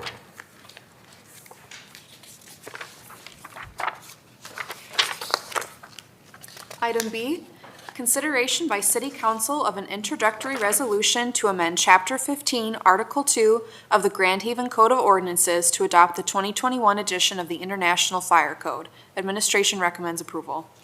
Can I get a motion? So move. Motion by McLaughlin, Seconded. second by Fritz. Jeez. A little drama there. Try and give her a chance. Give her a chance here. This is the, is there questions, comments, or any feedback from staff on this one? Is someone going to introduce this as to why? Yes. So currently, our Department of Public Safety follows the 2015 edition of the International Fire Code. This would simply update that to the 2021 edition, updating our current practices by ordinance. And if there are any more detailed questions, our fire marshal is also in the audience to answer any questions.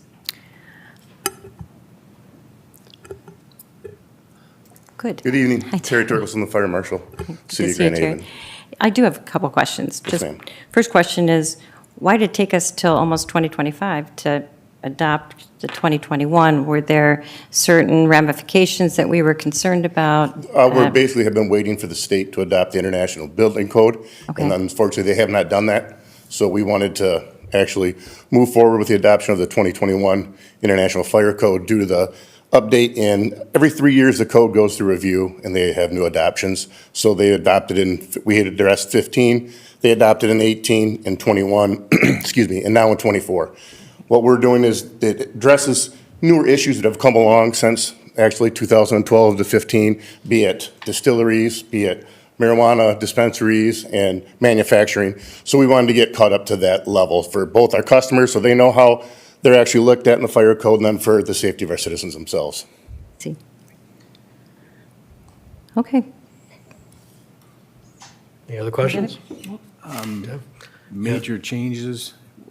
For our municipality of our size, there are not. What they did change is for larger occupancies, for over 500 people, that would be automated suppression systems. For cities of Grand Rapids, Lansing, Kalamazoo, that may happen. But for a municipality of our size with our type of occupancies and assembly occupancies, it doesn't affect us.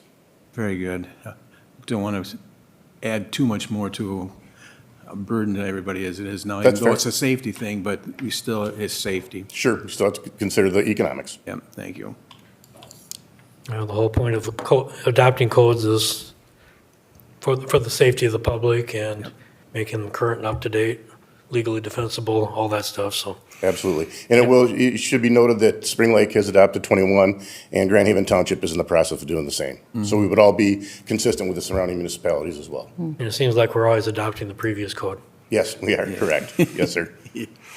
But we're all on the same page, though. That's the important thing. That way, area contractors and area property owners know what to expect, not just in the town, but in the region. Yes, sir. Okay.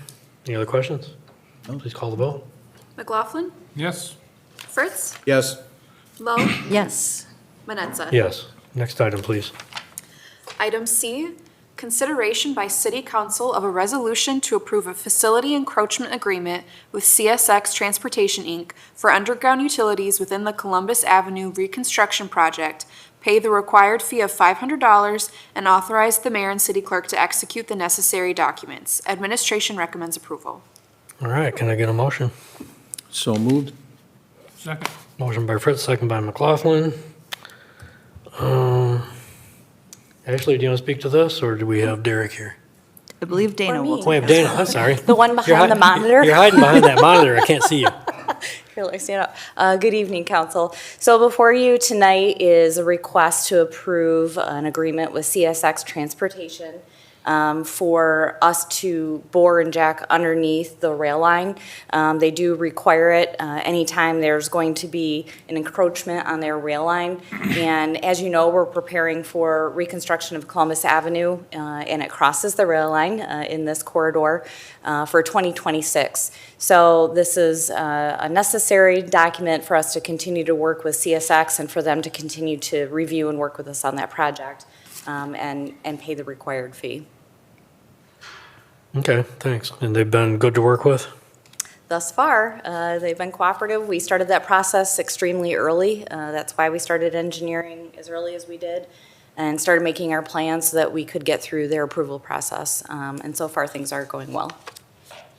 Okay, thanks. Questions, council? No, I'm glad we're working ahead of schedule on these guys, because it does take a long time with the Well, there's- railroad. I remember even on Jackson Street, when we went through that, it was a long process, so, yeah, I agree. Yeah, well, I'm glad we're working well with them. Well, would you please call the roll?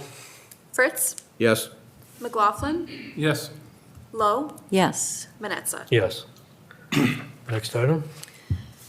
Item D, consideration by City Council of a resolution to amend the city manager contract and authorize the mayor and city clerk to execute the necessary document. Administration recommends approval. Okay, can I get a motion on this? So moved. Second. Motion by Lowe, second by McLaughlin.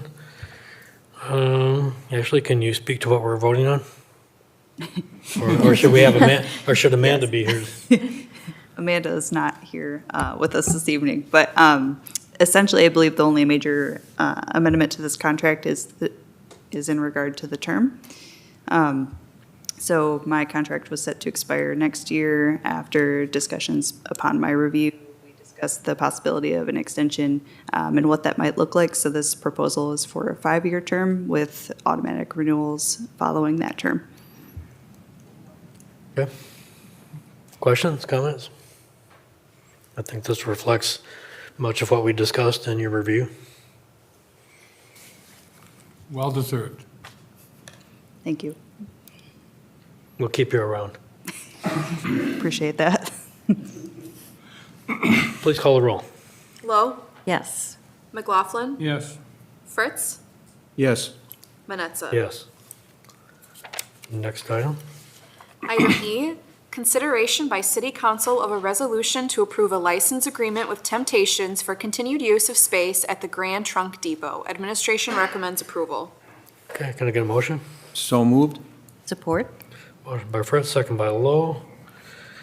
Ashley, would you like to explain the contract? Yeah.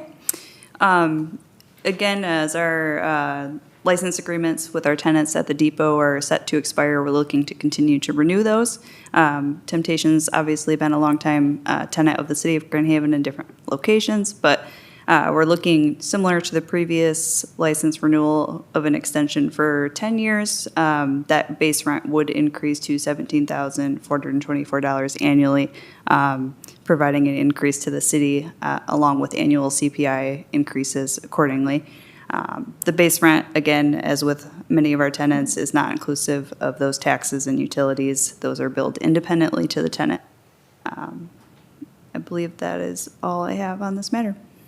Okay, questions, comments? Did you say that the taxes are built in where? It's not in the agreement. They are not built in. Separately. They are billed The separately. tenant pays. They're billed separately.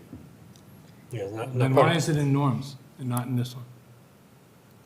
The norms license agreement specifically says that they're paying that they're paying the taxes. I don't see it in this one. Oh. Does it matter? I would have to go back and review it, but all of our contracts should be, the taxes are billed separately. Yeah, No, it shouldn't be, it's still Outside the of base tenant's rent. responsibility. shouldn't be part of the rent, Right.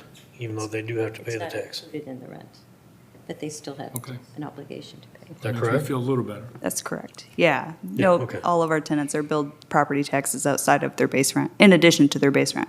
Now, Norms was $1,750, this is $1,650. And Norms is also paying a $300 event fee. Why wasn't that included? In our negotiations with the tenant for an older space, in addition to that, the base rent that was paid by the previous tenant that Norms replaced was already higher. So the increase is equivalent. It just looks slightly different, just because their base rents weren't the equivalent to start. Outside of the community event fee, Temptations, through their owners, sponsor our fireworks in various other capacities. Okay. So we excluded that from the license agreement. Thank you. Any other questions? No, I just want to say what a great tenant they have been, even over at Chinook Pier. They brought a lot of people down there. And long time with us. So I want to say thank you for being a long-time tenant for us. It's not often we have long-term tenants and try and maintain them and keep them. So it's good to have that base, to have people keep coming back down there to enjoy it. So I'll say thank you. I would also like to say thank you because, during that period of turmoil when Chinook Pier was gone and there was we were trying to activate that space at the depot, and you really took and dug in there, and we're just happy you were there because you being there really did help activate that space. So thank you. And I would note that that part of the depot is in the 150-some-year-old part of the building, whereas Norm's is actually in a new building. It was That's right. in addition, which is more modern and probably a little easier to deal with. Absolutely. And, Kelly and her team have taken very good care. They've curated the space well. They've made it look like it belongs there, like it belongs in an old building, and that takes a little extra effort and a little extra care, and I think that deserves some of this extra consideration, but it's been a great run. Appreciate that. If there are no other questions, would you please call the roll? Fritz, Yes. Lowe, Yes. McLaughlin, Yes. Manetza. Yes. Next item, please. Item F, consideration by City Council of a resolution to approve a 1/3 financial contribution towards the replacement of a retaining wall at 63 Poplar Ridge in Highland Park. Administration recommends denial. All right, can I get a motion? I'll make that motion for discussion purposes. I'll second it. Motion by Lowe, second by Fritz.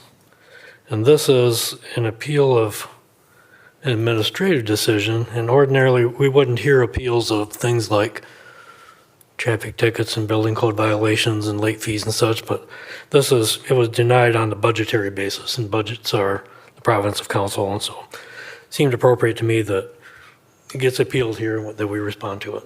So that's why this is on the agenda. So, Ashley, would you like to give us the background here? Yeah, I can just simply add, this is, as you may recall, we evaluated a request similar to this in the previous year. This is actually the neighbor immediately adjacent to the approval we made last year. The request, just as in the way of an update of numbers, the 1/3 portion of the request would be roughly not to exceed $16,000. Did confirm that with the requester prior to this meeting. But again, it's a failing retaining wall abutting a public walkway, very similar circumstances. Again, working with our city planner and the requester, we did deny just strictly because we did not budget for it within the fiscal year. And additionally, we have yet to receive the final invoice from the one that we had previously approved. So just looking at it strictly from a budgetary perspective, that decision was, the requester sought to appeal that decision, so we're here today. We do have representation from the requester who would like to make comment, as well as the contractor for any questions you might have. Okay. Well, I guess we can hear their comments.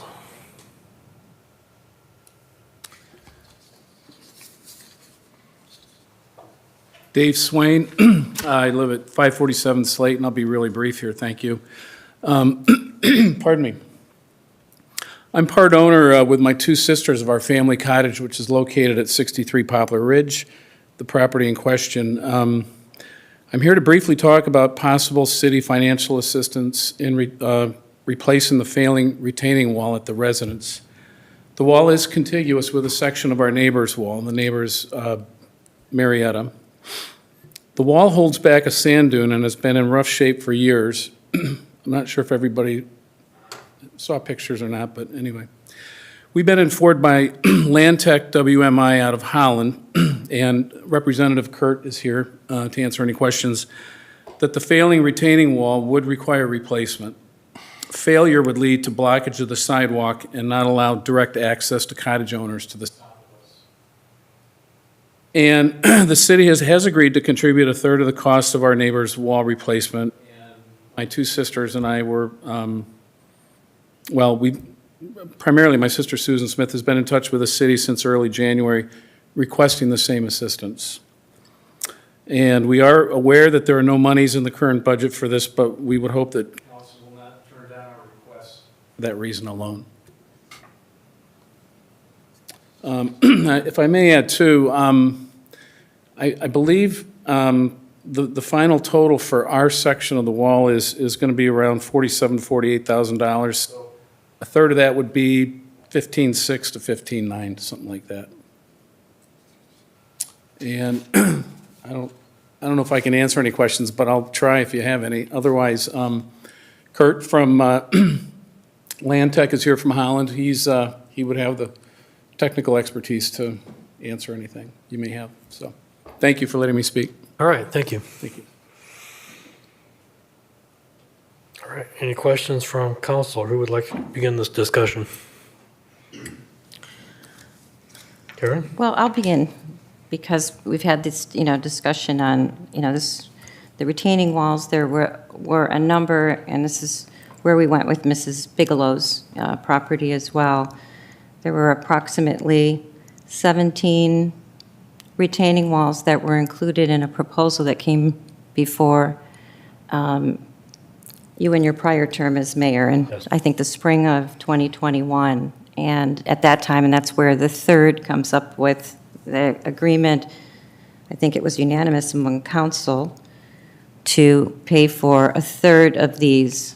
And the statement by Derek Gajos at that time, Gatos, was that, if I recall this correctly, and I did rewatch a YouTube video, actually, just to make sure I heard it correctly, was that as you explained it, these retaining walls, that the city could be responsible for 0 to 100%. Normally, we would go in and assess that, and then you would go in and say, okay, we're responsible for so much, and the city would pay so much, and then you would assess the homeowners for it. But you tried to strike a deal where the homeowners association, the Highland Park Association, the city, and the homeowner themselves would do a third, a third, a third. And that passed here, but it got stuck at the Highland Park Association because they wanted to take it on a case-by-case basis, because some decided that they were willing to pay for some, but not all. So we're back here on a case-by-case basis. As I recall, also, at that time in 2021, 2020, Avon Marsh did a study of those 17 walls and ranked them in terms of severity of failure. And Mrs. Bigelow's wall, which is kind of contiguous with Dr. Swain's wall, was one of those that was failing pretty miserably. The last thing that we talked about at the meeting when we approved Mrs. Bigelow's wall was the fact that, and there was some disagreement here on council, but I can tell you as a historian, the walkway in front of, or that is adjacent to both of their properties, which the retaining wall is holding up, is really the equivalent of a city sidewalk. It's just taken care of by the Highland Park Association for historical purposes. So that boardwalk and walkway, we're responsible for taking care of. But the retaining wall was clearly in the contracts with the city. The city had some responsibility there. For those reasons, and this is not a statement for all of the retaining walls that were in that Highland Park, but because of the severity, because this is adjacent to the wall that was just replaced, I am supportive of approving this, paying the 1/3 not to exceed 16,000 of that. That's my logic and reasoning. Okay, thanks, Karen. Oh, and I will say, when I rewatched the video, Councilmember Fritz, you said, not only did you say, yes, we should do all that and pay a third, I think you were encouraging them to use the more expensive block by block, saying we should do it right because it is historical and we need to preserve that area. And I agree wholeheartedly with that. I don't think that's what you're asking for here, but I loved that you made that comment because I am sort of very supportive in our city of historical preservation everywhere, not just in Highland Park, but throughout that. So I appreciated that.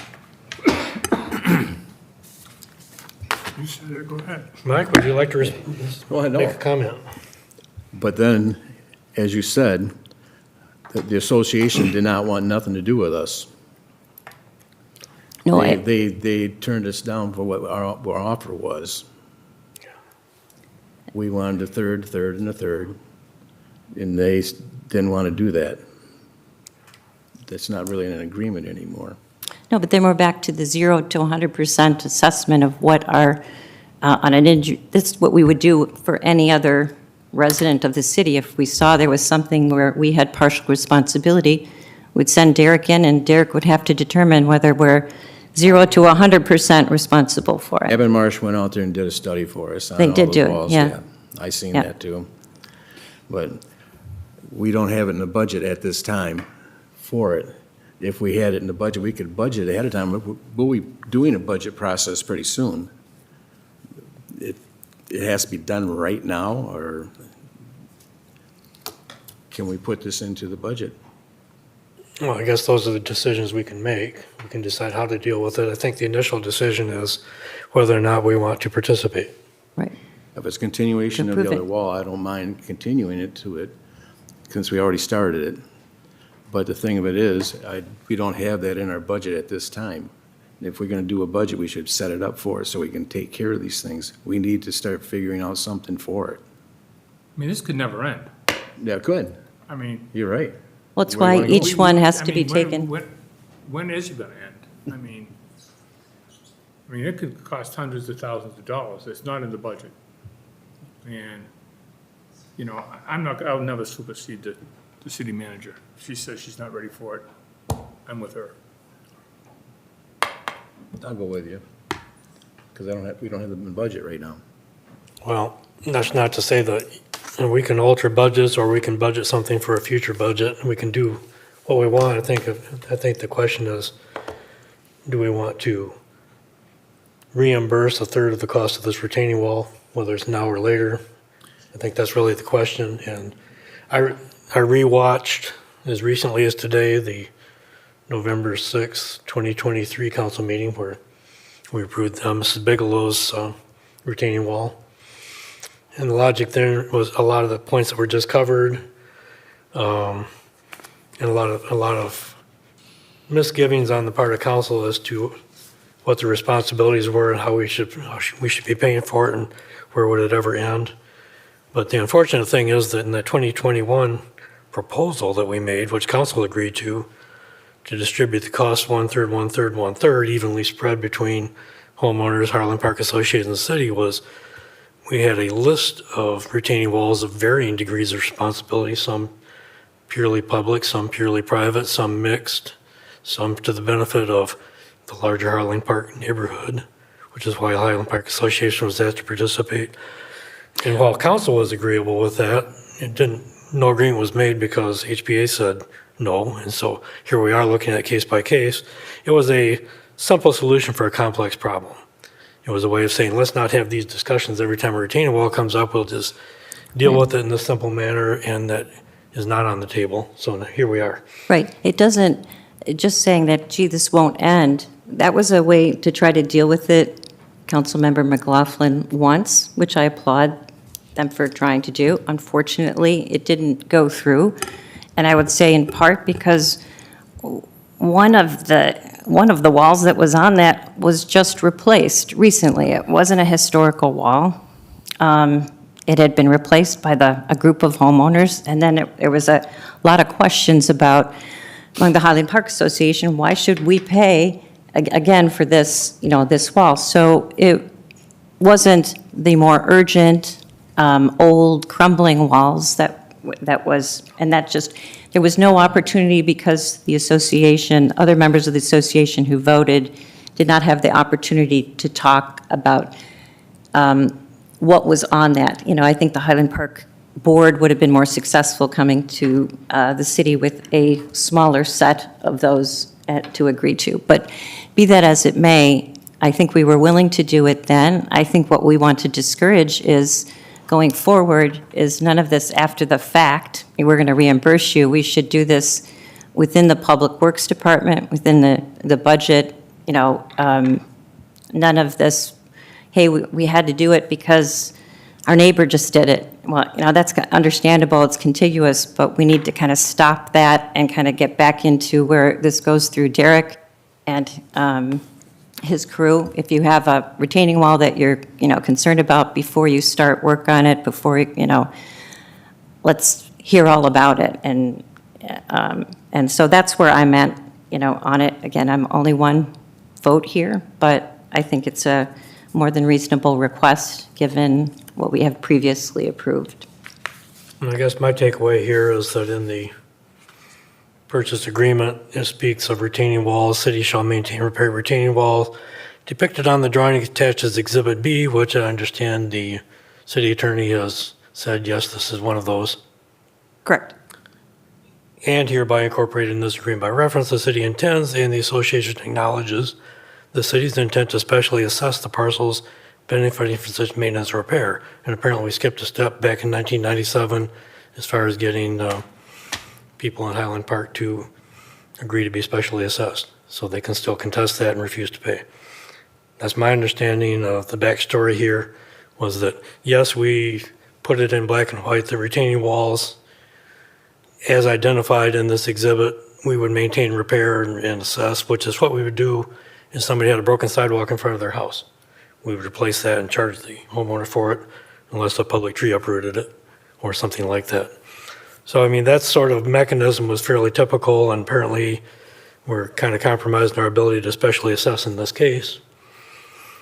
So here we are talking about participating in this 1/3 portion, which was, I guess, was done in 2010. I don't remember it. I was a brand-new council member in 2010. And was talked about in 2020, 2021, and that agreement was never consummated. So I guess what I'm struggling with here is that looking at what was done a year ago with Mrs. Bigelow's retaining wall and looking what's in front of us now, I have a hard time seeing the difference. If we're going to say case by case, what's our criteria for distinguishing one case from another? How is this different from the one that was approved? And if it's not different, then how do we say that, well, we're not going to pay for this one? Because we can do something with the budget, whether it's now or in the next year's budget. We do that stuff all the time, as far as moving funds around. I think the real question for council is, are we going to do the same thing we did a year ago based on what was done then? Or are we going to say no? I think that's the question I would have for council. I got a question. Yes. The city manager. If it was in a budget, would you approve this? Sorry to push you to the spot, but Yeah. No, I think to the mayor's point, the tricky part is the precedent, whether it be 2010 or the previous year, in which we did evaluate that. And I think he hit the nail on the head with the other point, being really when that agreement was constructed, not to say that a homeowner would contest, but the failure to have the homeowners waive their ability to contest the special assessment. So there's kind of a gray area in that. I think if we're going to do it, a standard and appropriate budgeting for what we anticipate in the coming year would be helpful. But simply based on what we have done and given that fact, I would recommend if it were in the budget to participate. These retaining walls that are in there, they're part of our responsibility also, right? They're part in the roadway that. The agreement says the retaining walls depicted are the city's responsibility to maintain and repair, again, with the caveat that we intend to special assess. right. Then we're gonna assess them. The missing link. The missing link is the assessment. Yes, because, I mean, I read the paragraph here. Yeah. So, I don't know, my feeling would be, I would concur with Councilwoman Lowe. We did it a year ago for Bigelow, that it's here in these documents. And I think that the potential is there that we either do the whole thing or do nothing, or we participate to this extent with the homeowner.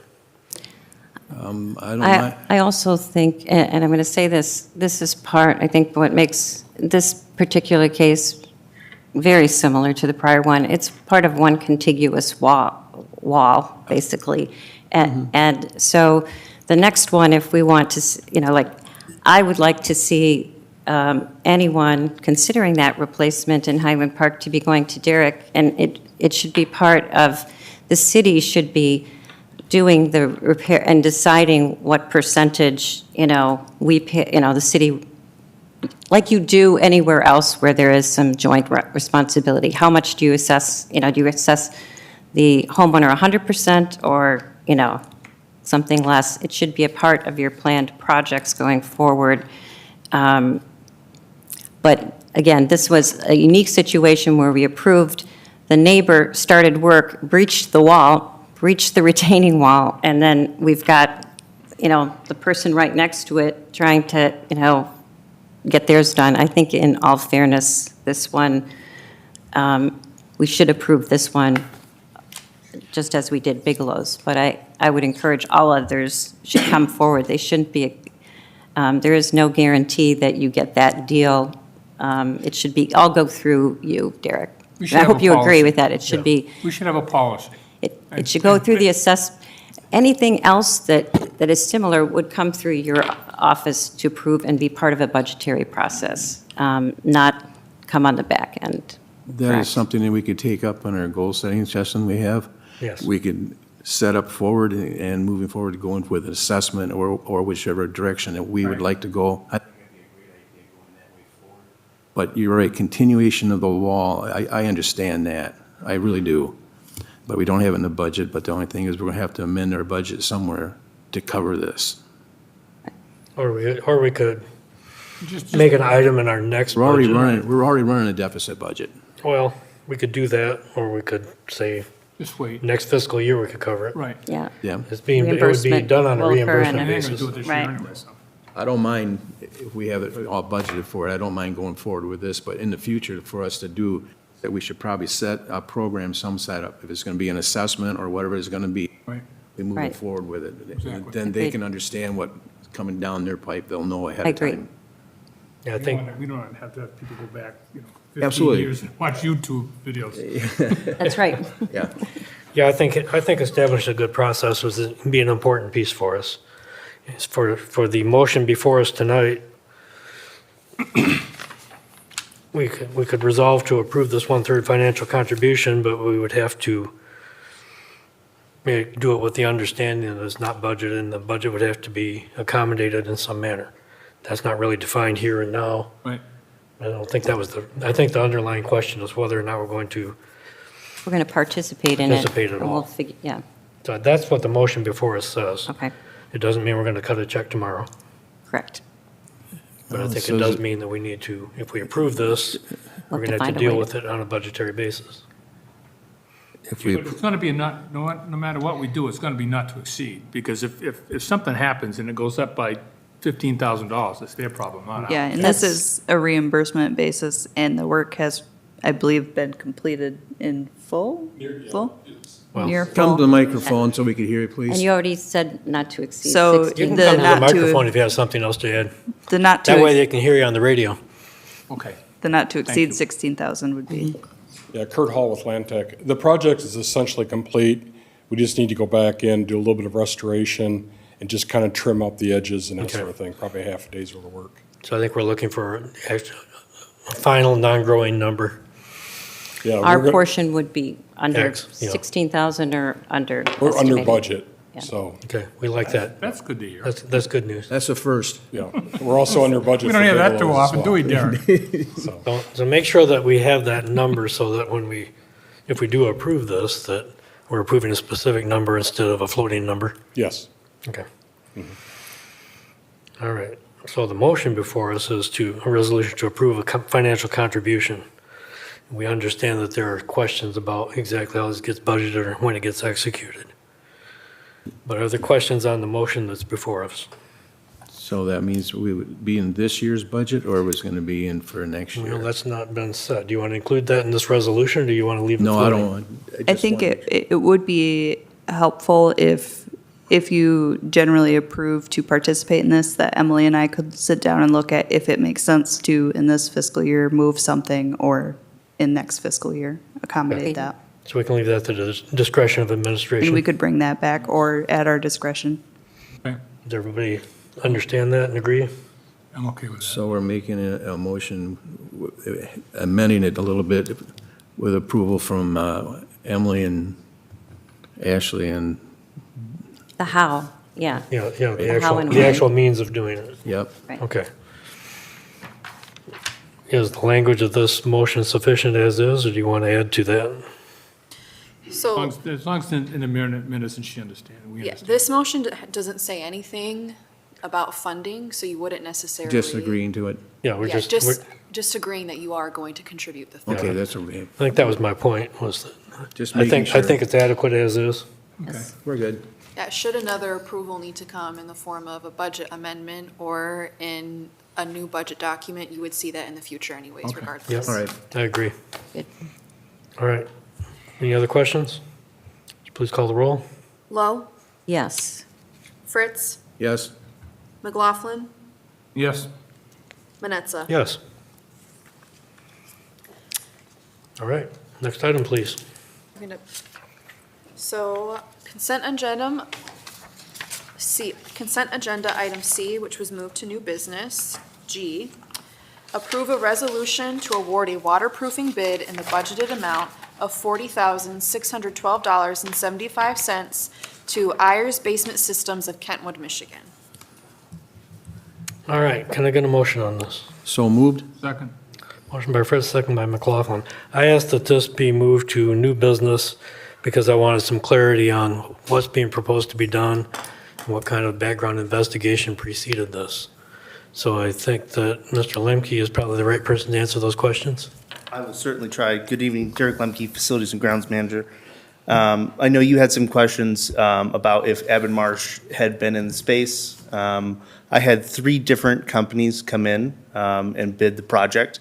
None of them recommended engineering, and Ayers was the winning bid. I got an email from Dana today that you were concerned about it. I called, his name is Chris, is our representative from Ayers Basement Solutions. They've done a lot of historic homes and historic buildings. I asked him if they took our foundation into consideration. He assured me that the way that the buildings are built is that the foundation is in place, and then the concrete floor is poured in. So the jackhammering, I know, is what you were concerned about. They're not concerned about that. And they operate on a do no harm philosophy. So if something were to come up in the process, they would stop and address it with us at that point. The reason that they don't saw it out is for when they pour the concrete back in, having the jagged edges really helps lock in the new concrete with the existing. Okay. I've done a lot of concrete work, and that's nonsense, but okay. Sure. You saw cut concrete, and then you can rod it if you want to tie it together, or you can pour it alongside with an expansion joint if you're concerned about that. So the idea of you need a raggedy edge on your concrete, no, that's a new one to me. My concern here, because I asked this to be considered separately, it's a historic building. It's 150 some years old. It's got a little limestone foundation. There's been water intrusion through that for a long time. When the museum was there, they actually had a microclimate behind the drywall between that and the limestone. The way the building sets on its foundation is slightly precarious and has been subject to a number of repairs over the years. And so my question was, has a competent engineer looked at this and looked at the risk to the building, looked at the things that might go wrong, look at whether or not sealing the walls from the inside with the limestone foundation and having all the groundwater impinging on that? Is there a consequence to that? Has this really been vetted through people who understand historic buildings and rather than just the contractor's experience? Sure, I'm happy to have Abbott Marsh come and look at it before we move forward. I understand time is of the essence because we want this done by the spring sometime, and there's no question we're getting water intrusion through the walls. When we had the high water, it was particularly bad. It's less bad now, but it's still not good. Yeah, and it got worse after we did the streetscaping in 2009. I think we redirected some of the stormwater from Washington down that way, so the museum noticed it was worse before they left the building. But I think there's just a lot of considerations here for this building. We just had a car drive through it, and we went through a big ordeal with specifying how to repair the building then. Yep. And I think that was time well spent trying to make sure we took good care of that building, and to take a stock solution from a contractor that here's how we do it everywhere else. I would like to see the building get a better look than that. Sure. And if Abbott Marsh comes back, or if somebody who specializes in historic buildings comes back and said, that's exactly the right thing to do, great.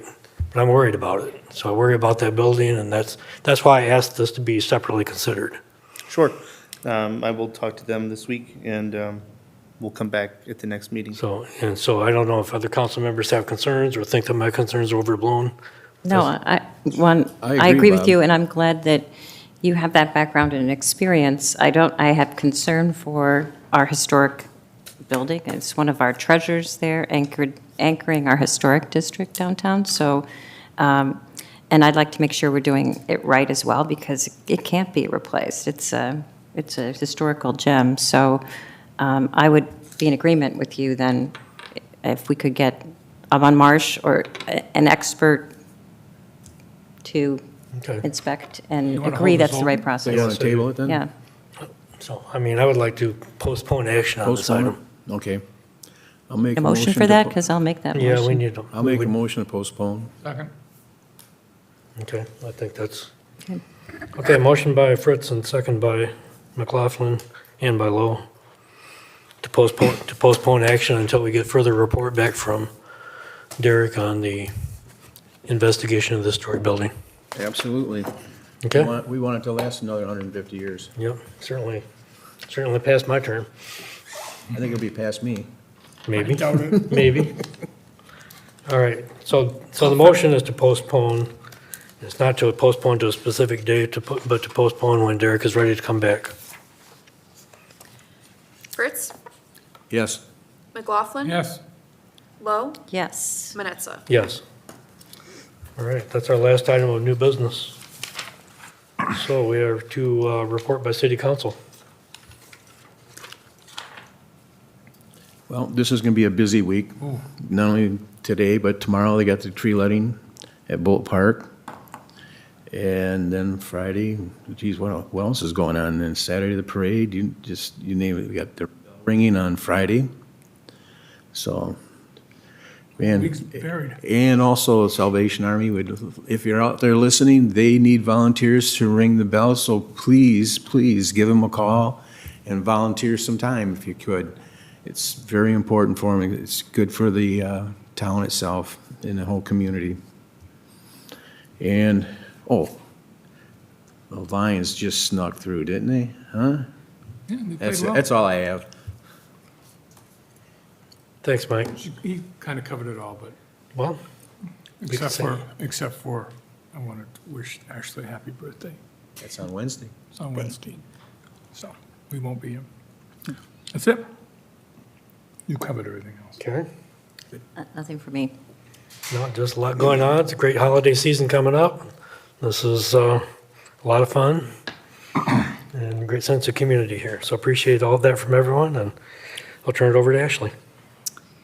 Just a really quick reminder for the benefit of the public. We have our community satisfaction and budget priority survey that is live through Sunday. So we have a fair response at this point, hoping to maximize on that. There's a reminder in the tax bill that went out that will utilize and take advantage of.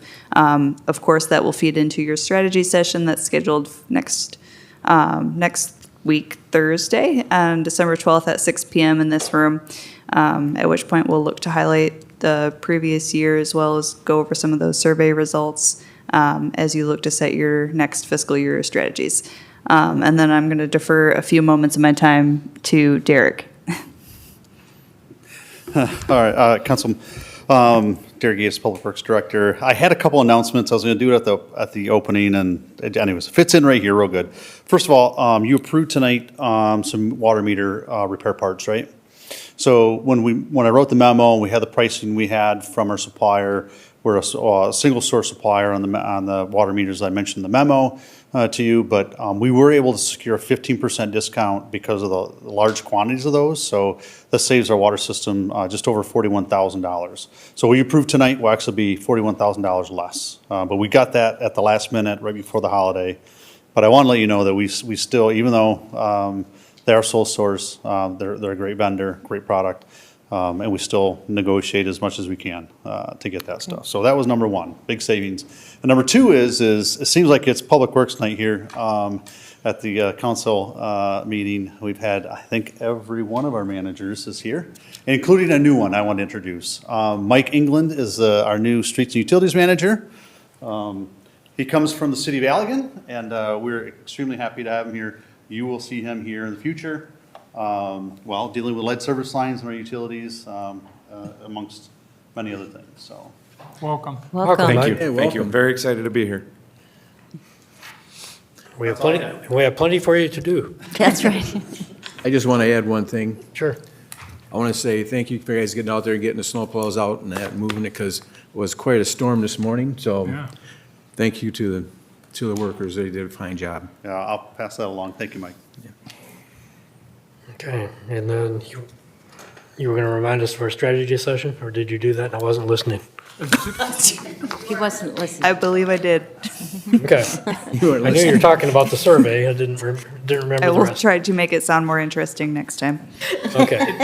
December 12th, Mayor Manetza. All right. December 12th. 6 o'clock, right? I knew the date. I remember the survey conversation. Yes. Okay. Then Derek was standing there. He stole the show, I guess. All right. Good enough. Brings us to our second call to the audience. Kelly is bounding toward the microphone. All right. Hey, it's like 9:45. Yeah, I gotta read- I gotta I know, read- I yeah, don't I want to gotta- hold you any longer. I got to but- read my spiel here. Oh, sorry. You get 3 minutes to talk. Tell us who you are. Okay, you're on. Okay. Thank you, Kelly Larson. Thank you very much for approving our thing. I do have some comments, but we'll keep those to myself. As far as the parking at Grand Landing, I would like to say we are very short on this side of parking. So I actually am very excited. And the way the parking is set up with the hotel, the parking is on our side of the lot. So I'm hoping that we can actually share some of that. I do appreciate the concerns about making it look a little prettier, though. That's always a good thing, too. But I did want to follow that through since I'm not sure I want to come in 2 weeks again to talk about it one more time. So thank you again. Happy holidays and all that good stuff. Bye. Thank you. Who else would like to address council? If no one's rushing to the microphone, then I'm going to close call to the audience, and if there's no other business, well, then we are adjourned. Thank you for coming.